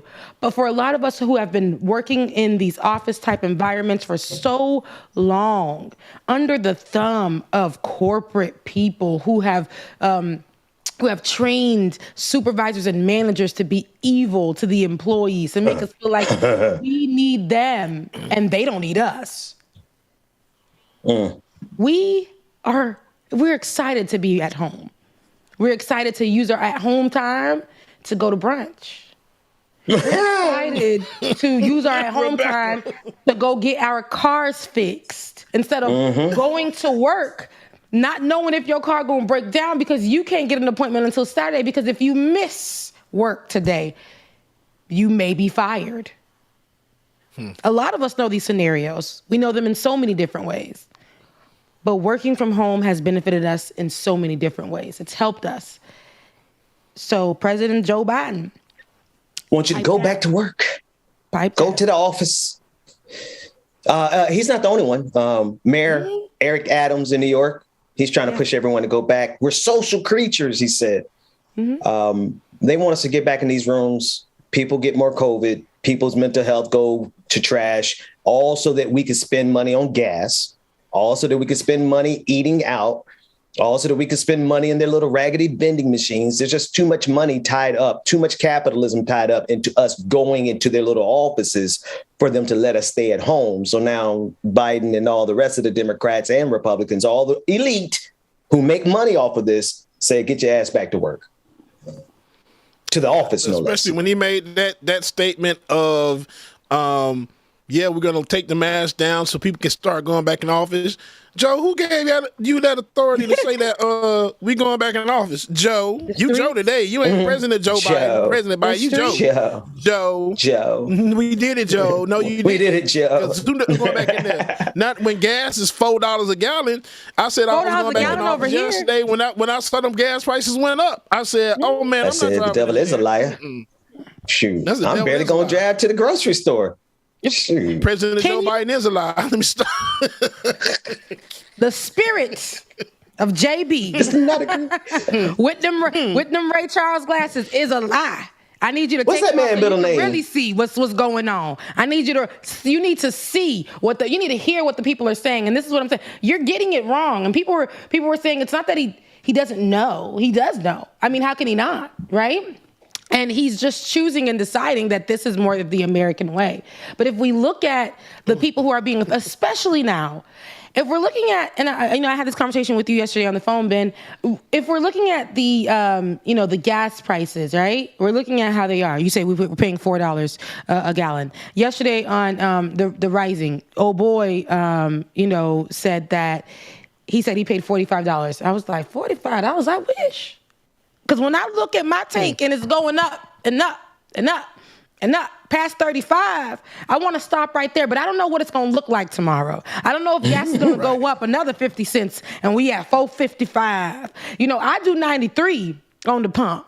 People don't understand how, but it's just I do 93 on the pump. Okay? You fancy. And it sucks because... Right, Ben. 89. 89, 87. Boy, we talking about 89. Give me 87. Oh, shit. 87. Excuse me. So I, it's hard out here for the people that have to put in 93 and things like that. But at the same time, it's like, I'm thinking about people in LA who are paying $7, right? But here's the thing. Let's focus on this. Y'all want us to come back into the office on E. I remember I used to do that a lot. Ben, you are a witness to what my gas tank was looking like a few years ago. Riding miles and miles away, riding on a prayer, okay? Not F for fueled up, but F for faith. Because I was riding on faith. But, these jobs want us to get into our cars during this time, because if y'all don't want to mention that there's a pandemic anymore, cool. All right, let's talk about the gas prices. A lot of times we're living in areas where there's no transportation. There's no public transportation available to every city. So people are having to commute hours to get to work. People are having to wake up 2 hours before work, head out, and then they're stuck in possible traffic. You don't know what it's going to look like, especially in Atlanta or big cities like LA or down in Miami. These things are happening constantly. There is going to be no way that while the gas prices are going up, I'm going to try to call Bubba to come pick me up all the way where I live so that we can trek over to the office together. It makes no sense. Right. I don't have over where I stay at, there is no true public transportation. I'll have to take it from this bus to take it to that train station, now to take it to a shuttle to take it to the office. I will never make it to work. So are you guys going to pay for that for me? No. Also, if the gas prices are going up and our wages are staying the same, what does that look like? If it's real American of you guys to send us into the office right now, I can't afford it because I'm going to choose food first. Yes, I am. I'm going to choose food first before I go ahead and get some gas. So let's be honest. Let's be real. It's not affordable. Also, if you don't want to talk about the pandemic, how it's not safe to be back in the office, it's not affordable for us to go back into the office. Give us that money. Add them extra dollars and cents to our paychecks. But the whole point is to get that last. So anyway, I was in an economics course. I don't know what year, what level. I just remember there being an economics course where they taught us the principle of the last dollar. And we trained ourselves in economics to consider how do we get the last dollar out of the consumer. So the whole point, this entire economic system, the whole reason Joe Biden is trying to push everyone back is to get that last little $50, last little 50 cents you had left over. Because remember at the beginning of the pandemic, we all had a little extra change because we weren't going out spending all that money on gas, because we weren't going out spending all that money on fast food. We weren't going out spending all that money getting a ticket.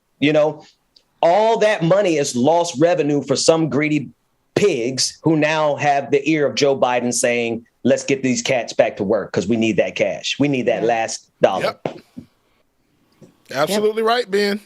That's absolutely it right there. Right. Because at the beginning of all of this, you really think about it, gas was so damn low, almost $2.50 a gallon at one point. So gas was very low. And here it is now. Y'all driving everything back up, and y'all try to blame it on the war. What is the war in Ukraine and with war Russia and Ukraine got to do with our gas prices going up, skyrocketing? Please inform us. That's a great question. That's a great question, James. Rebecca. Yeah, no, because yesterday we had this conversation on Rising. I kept, because they were trying to make it a thing, and I'm like, y'all, let's be honest. Maybe 2 years ago, I had, I was getting gas and I didn't pay this much, but I did see after the fact, we didn't even know anything about Russia and Ukraine at the time. We didn't know a thing. The world, we didn't We didn't acknowledge it. There was something brewing over there, but that wasn't none of our business at the time. We was focused on the panoramic. Right. Remember, we were focused on white folks going outside and attacking essential workers to go get their roots dyed. The gas prices were going up, right up in there. But we were still getting gas. We were still doing what needed to be done. But gas prices were going up. So now these big oil companies, these big fuel companies like BP and Shell and all these people, they're saying after making billions of dollars and profiting in the last 2 years, they profited billions of dollars. So they got money. But they're saying because of the war, and they profited during the pandemic on us and getting gas, fuel, all these big fuel companies. But they're saying because of the war, we got to tax y'all a little bit more. So, and here's the thing, you guys, the numbers don't lie. Sometimes they do, though, depending on who's reporting. But the numbers don't lie. We only get fuel. We only depend on 1% of fuel from Russia. And us cutting that off shouldn't be such a, oh, my goodness, we're going to start paying $1 more in gas. $2 more, $3 more. Like, Jesus Christ. So now we're looking at this, and we have to start having the conversation about greed, exploitation, price gouging. Let's start talking about that, because that's the real issue at hand.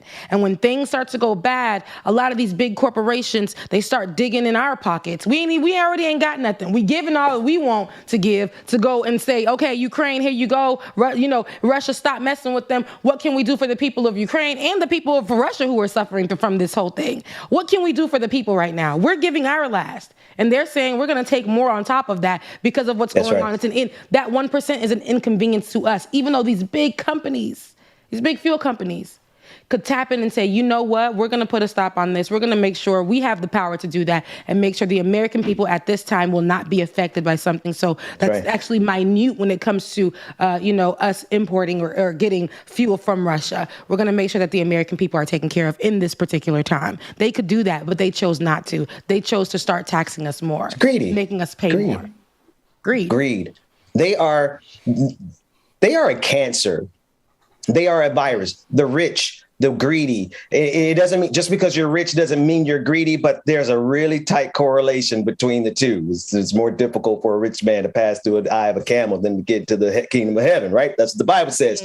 We are dealing with people who are so greedy and so committed to their insatiable desire for more that they will watch people die in this pandemic. They don't care that putting people back into the offices will get more people killed, because they didn't care that putting our kids back in school was going to get some of our kids killed, because they didn't care that, us shutting down the restaurants could have saved some lives. They didn't care because they had to make that money. And so all these people who have decidedly put human life below their greed, you are a cancer to civilization. That's it. Period. So, at the end of the day, you're not going to find... I don't know how to start it off anymore. It's okay. It was good. At the end of the day, you're not going to find me. I don't think you're going to find anyone really devoting the gas that we got for a job that we don't want to be at after we done been free for 2 years. It's laughable. It's like, no, I'm going to brunch. I email you. And I'm not going to brunch in Atlanta no more. They're not going to find me because it's expensive. It's expensive. I'm going to brunch actually where I live. I'm going to brunch right here up the street. I'm going to go sit with the whites, and we're going to have a good little time. Period. You stupid. Right. Hey, we got Sharon Jones coming up. Actually, no, we do not. Unfortunately. Let me look at Slack then. Let me be quiet and look at Slack. All right. Because I was ready to start the Florida A&M. Y'all is tripping. Y'all make sure y'all stay tuned. Got more coming up on Like It or Not, y'all. We're going to take a quick break and we shall return momentarily.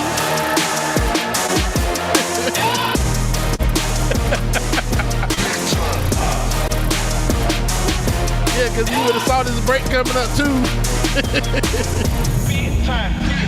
Number 9, diamonds in my teeth, I got a lot of shine. Running up the numbers, that's a lot of grind. Try to take it from me, must be out your mind. Right.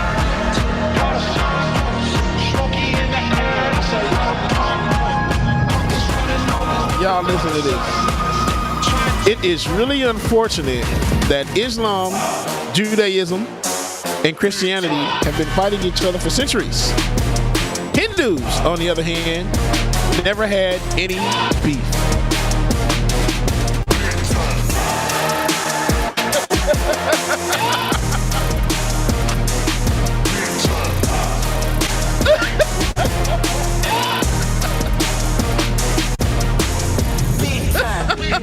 No, we're not. Diamonds in my teeth. Yeah, I know I ain't got no doggone sense. And no the dragon, I ain't go to no dang on production. I didn't go to production. Must be out your mind. Big time. Lot of shine. Smoky in the air, that's a lot of pine. Pockets running over with the dollar shine. Try and take it from me, from me, from me. Big time. No, we're not. Diamonds in my teeth, I got a lot of shine. All right, y'all. I think we are ready to come back. Like to leave you short. Break short. When it's time. Okay, cool.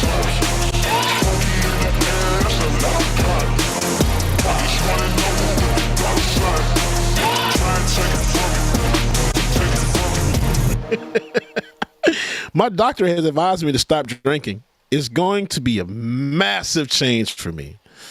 I've been with that doctor for 15 years.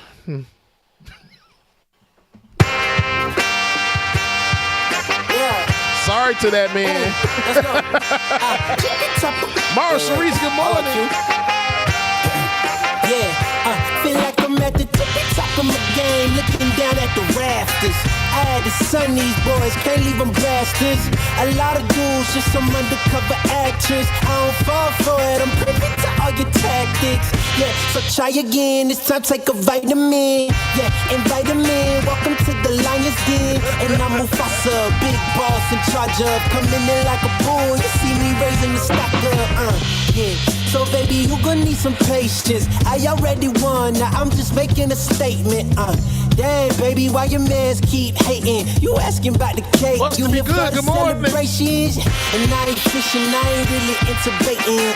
I know they all wish I take away they made it, but sorry I'm taking me and my lady mating. She look me in the eyes and tell me how much she loving on my confidence. Yeah, it really shouldn't be no arguments, cause you're now viewing the greatest of all time, saying I can't get better. I promise they all lying on my confidence.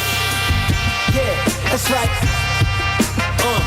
Look, I think it's time you start using your common sense. Everybody watch out, cause the bomb is lit. I got that confidence, that's right. Confidence, yeah. Confidence. That's me. Hold up. Yeah. I'm sorry if I stutter, yeah. My brain move a little faster than others, yeah. I even keep a close eye on my brothers, cause sometimes it's your blood that turn into blood suckers, yeah. Man, I got tired of being judged for going bald. So I went out and bought a cheap wig. It was a small price to pay. Come up missing, I blame it on my confidence, yeah. Promise I'm really this astonishing. And yeah, you're now viewing the greatest of all time. No need for thank yous, the pleasure is all mine. That's my confidence. Yeah, that's right.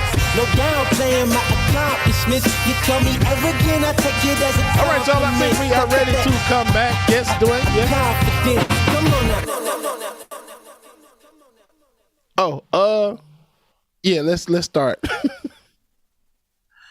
Oh, okay. Welcome back, y'all. Rebecca and Ben. Welcome back, everybody. Confidence. Who's that? I love that track. That's dope. Who's the artist? Big Mood. I'm gonna have to look that up after the show today.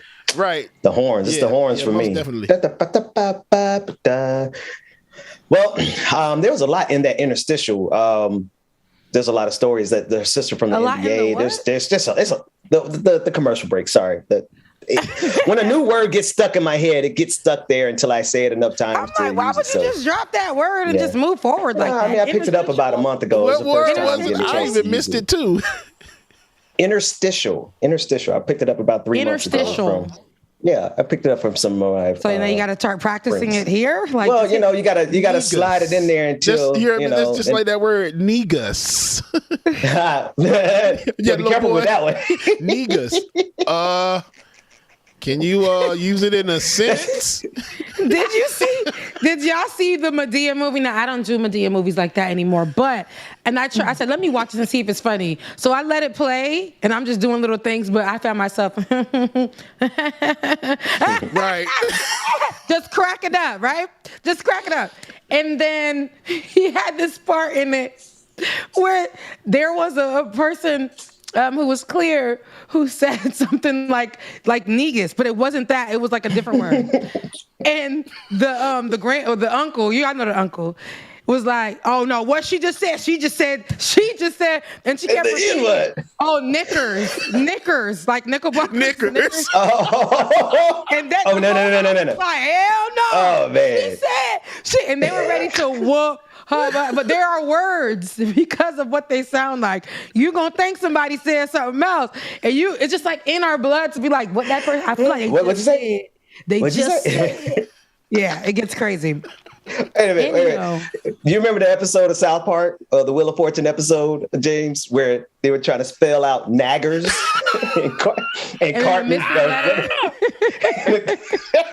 Okay, I digress. All right. That should not be funny to us. That should not be funny. But it'd be like, no, say that. They gonna say, we gonna wait till y'all push it. But it's funny. It's funny at the same time. But it was a cartoon. Don't try that in real life now. Don't try that. It's a cartoon.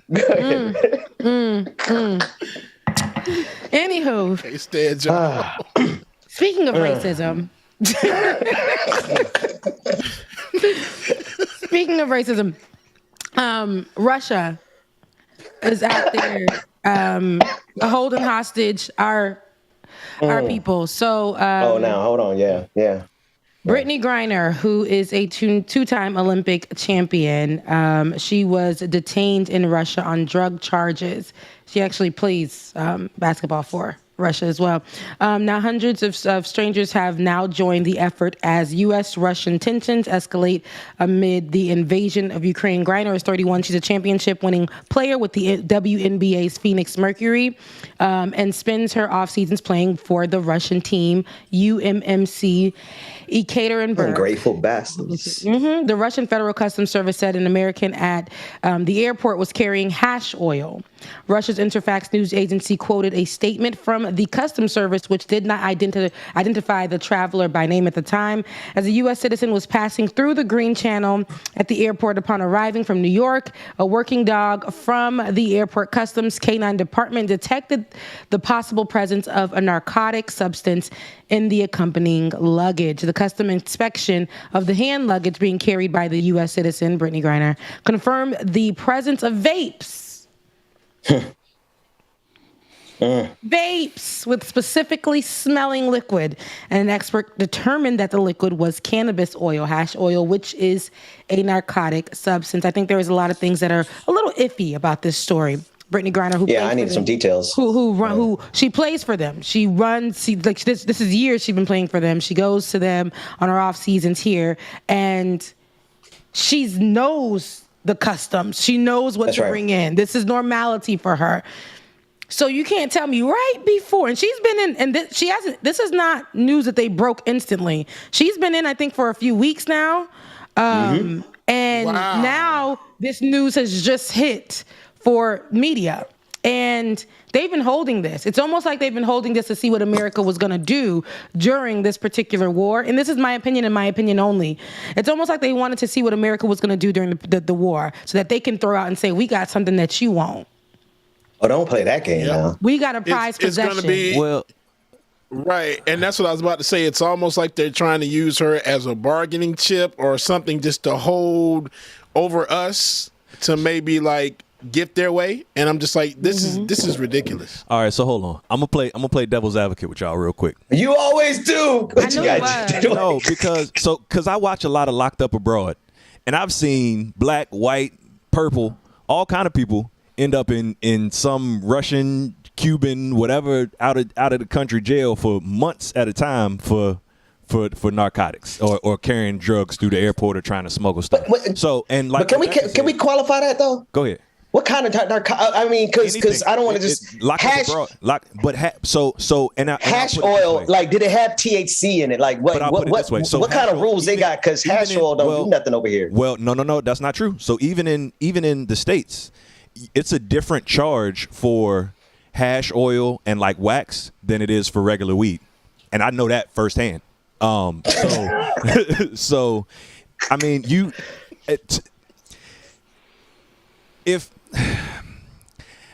yes, maybe they could have got her out of there sooner or get her back sooner, but the initial premise of why she locked up, she can't blame nobody but herself. It's valid. So no. So I have to just, I'm going to play the other side of devil's advocate, the angel. Listen to me. Even in the United States, we fight the same argument. We fight the same fight. People are in jail for weed. That's right. You understand what I'm saying? So we're talking about vapes. People out there do vapes all the time. People, all over do vapes all the time. So, she's been going there. She knows what to bring through customs. So for them to hold her, first of all, I mean, I get, it's been weeks. The media is just now getting attention to it. And I'm pretty sure we would have done something sooner if we would have gotten that information. I feel like they're doing this on purpose. They have the powers to let her go. She plays for them. They have, you know what I'm saying? But they're doing extra, and there has to be a reason behind it. I understand that she broke the law and, for whatever reason. But I'm pretty sure this is not her first time in this rodeo. Bringing that. I agree with you on that. Maybe this is her first time getting caught. So I agree with you on what you're saying, but the initial reason for why she's in this situation, she can't blame nobody for that. But that's just like me saying just thinking about anybody that get caught doing something stupid at the airport, like the rappers that get caught with a gun in their bag at the airport. Are we saying? Come on, man. You know what I mean? Different stuff. It's just little. You know the law. Listen, I just can't. She travels there every summer to play basketball. She know the law, and why she got to bring hash back from Russia? She can get the best weed she want right here in the States. Come on now. Yeah, no, Dwayne.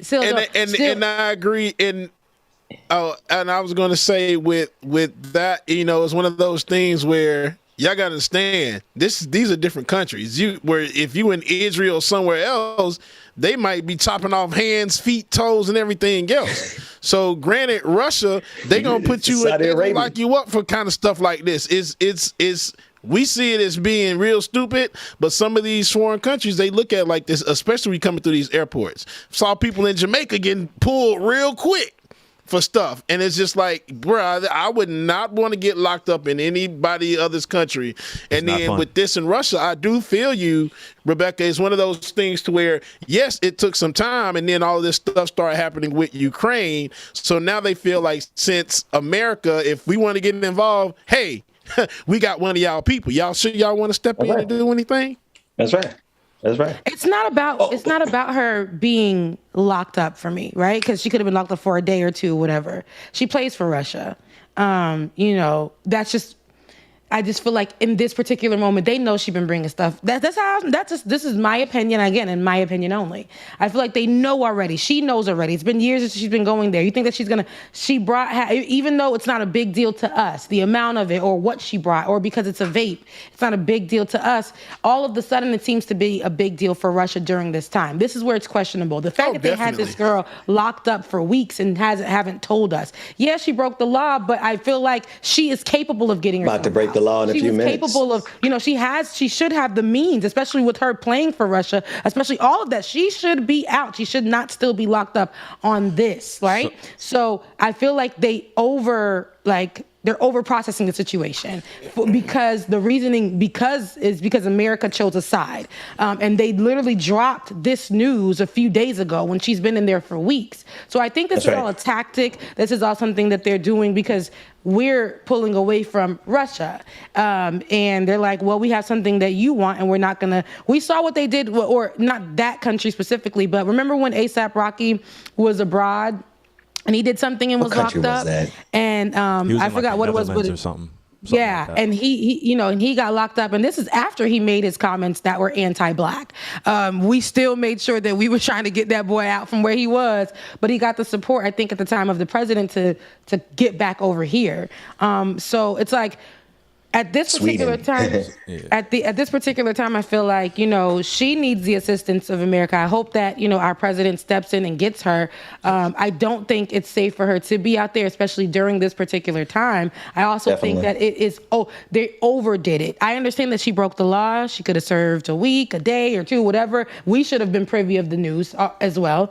But the fact that we weren't, the media kept that from us. And it's dropping right now. I think it's just, you don't think it's suspicious? You don't think it's suspicious? So yes. I mean, yes, it's suspicious. And let me say this, because I see people in the chat talking about how do we know she's guilty.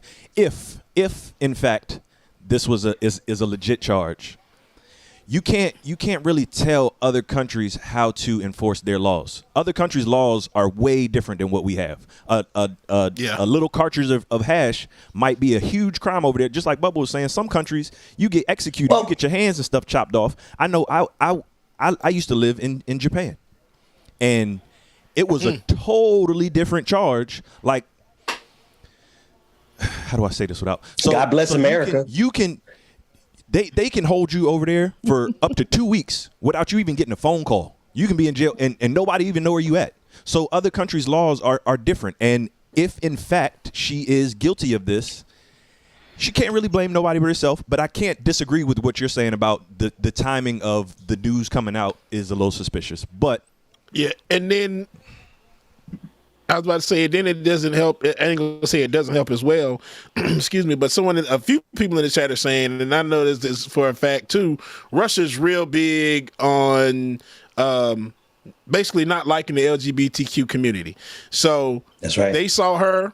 They already figured. They knew when she was leaving, because I'm sure she had word ahead of time. Like, okay, that's right. You need to get out of Russia. And while she was on the way to the airport, they probably saw her and like, yeah, there she is. Let's go ahead and get her.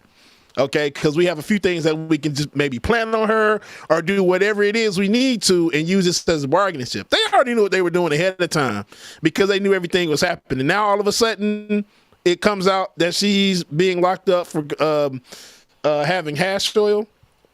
Oh yeah, I think this was all planned out. That's the conspiracy theorist in me coming out. But yeah, I think this was all planned ahead of time. I'm going to break the law. I'm going to break the law later on today. Some laws should be broken.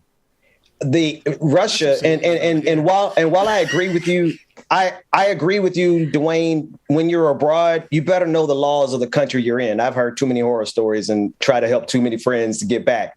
But at the same time, James, when you just brought up the LGBTQ laws there in Russia, like that's just an example. Like, yeah, maybe they are harsh on marijuana oil.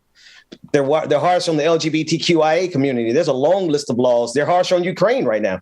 There's a whole lot of stuff that Russia does wrong that I'm like, nah, we're not on board with it. I don't care what your law. See, Putin did not care about international law when he stepped into Ukraine. So why should I care about his domestic law? I have no regard for Putin or his regime. They better leave our black sister alone. And I don't think the United States is going to go save her. We're going to have to figure another way out. Oh yeah, because right now relations are non-existent right now between Russia and America. The embassy's already said that they're not going to be able to do anything. Their hands are tied. So it's just like one of those things of and Rebecca, and my whole thought process is, and I feel you what you said, you would think that after she's been playing with Russia for so long that she has connections from her the coaches, friends, everybody else. That's why I think that this was already something pre-planned, for the simple fact that now Russia has got to those coaches and everybody else, and their hands are tied, but they probably can't do anything for her.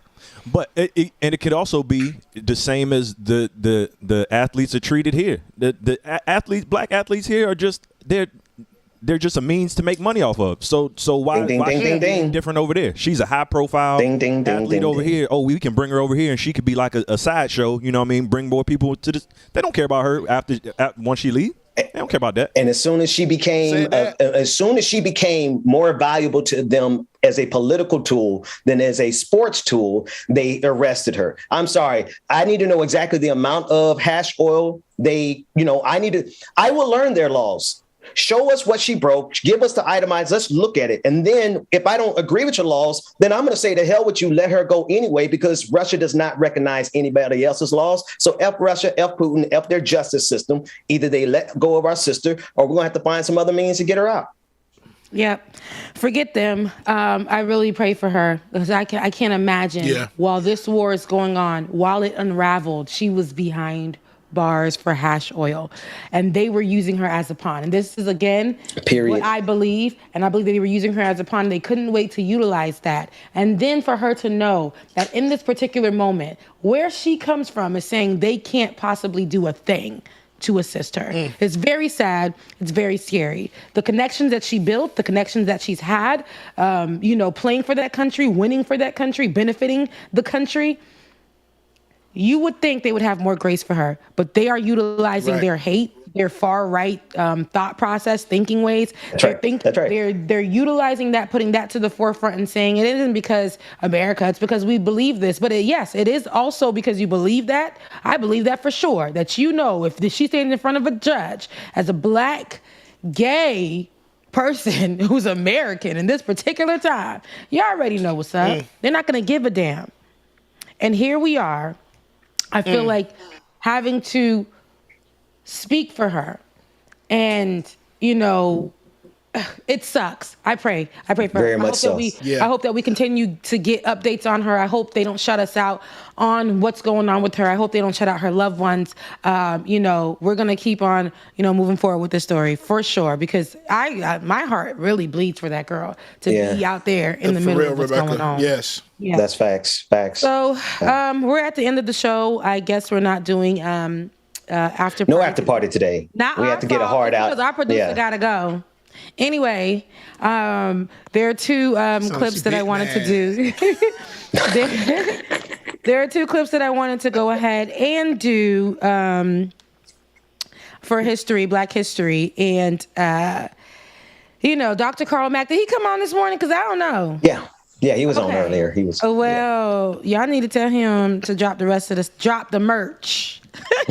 Drop the stuff. But anywho, I'm going to go ahead and do the Women's History for today. That happened, that was for the weekend, but we'll go ahead and drop it today. So the first one is going to be Leontine Kelly. Do we got that up, Dwayne? I don't know. I'm waiting for you to get it together. There we go. Leontine Kelly. And this right here is a religious women's history.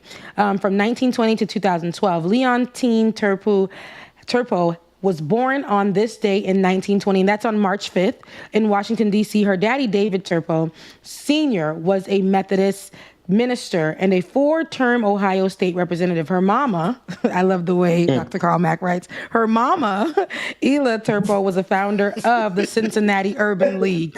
Leontine enrolled at West Virginia State College, and following the completion of her junior year in 1941, left and married Gloucester Current. They had 3 children and divorced in 1955, meeting United Methodist minister James David Kelly. In 1956, they married and moved to Knoxville, Tennessee.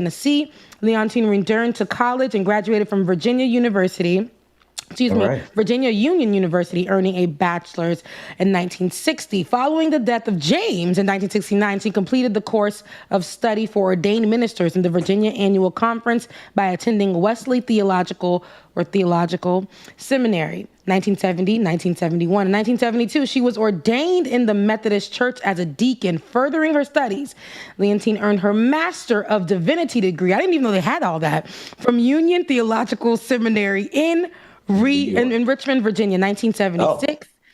The following year, because she did a lot, she was ordained an elder. On July 20th, 1984, Leontine Kelly was consecrated as a bishop in the Western jurisdiction of the United Methodist Church. She is, and here is where we are with history, she is the first Black woman to be so honored in any major religious denomination in America. the first Black woman. In 1988, at the age of 68, Bishop Kelly retired. Her life was ordinary, like many women. Leontine pursued her education, married, and had children. Unlike most people, she was extraordinary in her determination and her accomplishments. On June 28, 2012, Bishop Leontine Turpo Kelly met with the Divine One.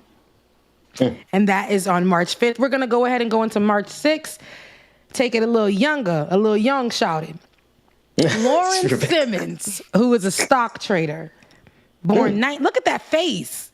Lauren Simmons, who is a stock trader, born 1994, still living to this day. Lauren Simmons was born on August 11th, 1994 in Marietta, Georgia, right around the corner up the street. She graduated from Kennesaw State University in 2016 with a bachelor's degree in genetics and a minor in statistics. On this day, March 6th, in 2017, at the tender age of 23, Simmons became the youngest and only full-time female trader at the New York Stock Exchange. The first Black woman, and then this is how he wrote it. He put the first Black woman to ever. He put EVAH. That's what he said. He said the first Black woman to ever work as a trader on the floor of the exchange was Gail Pankey Albert. In 1971, there were no more than 5 women on the floor of the exchange, and Pankey Albert was the first and only Black female. So that's before Lauren Simmons. The New York Stock Exchange was founded on May 17th, 1792, which means as of 2021, only 2 Black women have ever, again spelled EVAH, worked on the floor. He says, I'm sure Wall Street will tell the world how much they value diversity. He said again, whatever, and he spelled that WHUTEVAH. According to Simmons, I always say that I don't need many opportunities. I just need one. After I graduated from college, I moved to New York in search of a job. I knew nobody, but I spoke to everyone. Eventually, I found myself talking to Richard Rosenblatt, CEO of Rosenblatt Securities, and he decided to take a chance on me. That's how I ended up on Wall Street and became the youngest female trader in the New York Stock Exchange's history, and only the second African-American woman. Leaving Wall Street at the end of 2018, she is a keynote speaker, film and TV producer, and in 2020, she started a reality show like Shark Tank entitled Going Public. Shouts out to this beautiful Lauren Simmons. Oh, a young baby making it happen. I'm talking about they out here. History, baby. Love you guys. Mean it. Dr. Carl Mack, drop the good so we can be doing this every day of the week. Women's history, Black women's history, making it happen. You guys enjoy the rest of your day. Happy Tuesday. Taco Tuesday. Y'all know what to do. Mwah. All right, y'all, we appreciate y'all again for tuning in to the Benjamin Dixon Morning Show, man. We greatly appreciate y'all. Y'all make sure y'all keep great today. Have an awesome time. Taco Tuesday, y'all go get some tacos. If y'all want to treat us to some tacos, we'll love that too. But y'all go out and have a great day. And then affirmations for today. Your affirmations for today. Hey, that's a good one. I will be able to look back at this time and be proud of myself. I will be able to look back at this time and be proud of myself. Absolutely, y'all. Y'all go have fun. Y'all do the damn thing. Enjoy your day. Be great. Make somebody smile. Make yourself smile. We will see y'all tomorrow. You made me feel like we could do it all over again, all over again. Don't you, you made me feel like we could do. Oh, you made me feel like we could do it. Let her hack make me a superhero too. Jam, jam, jam, jam, jam, jam, jam, jam, jam, jam, jam, jam. Sounding like you're wasting your time. Jam, jam, jam, jam, jam, jam, jam, jam, jam, jam, jam, jam. Sounding like you're wasting your time. Sounding like you're wasting your time.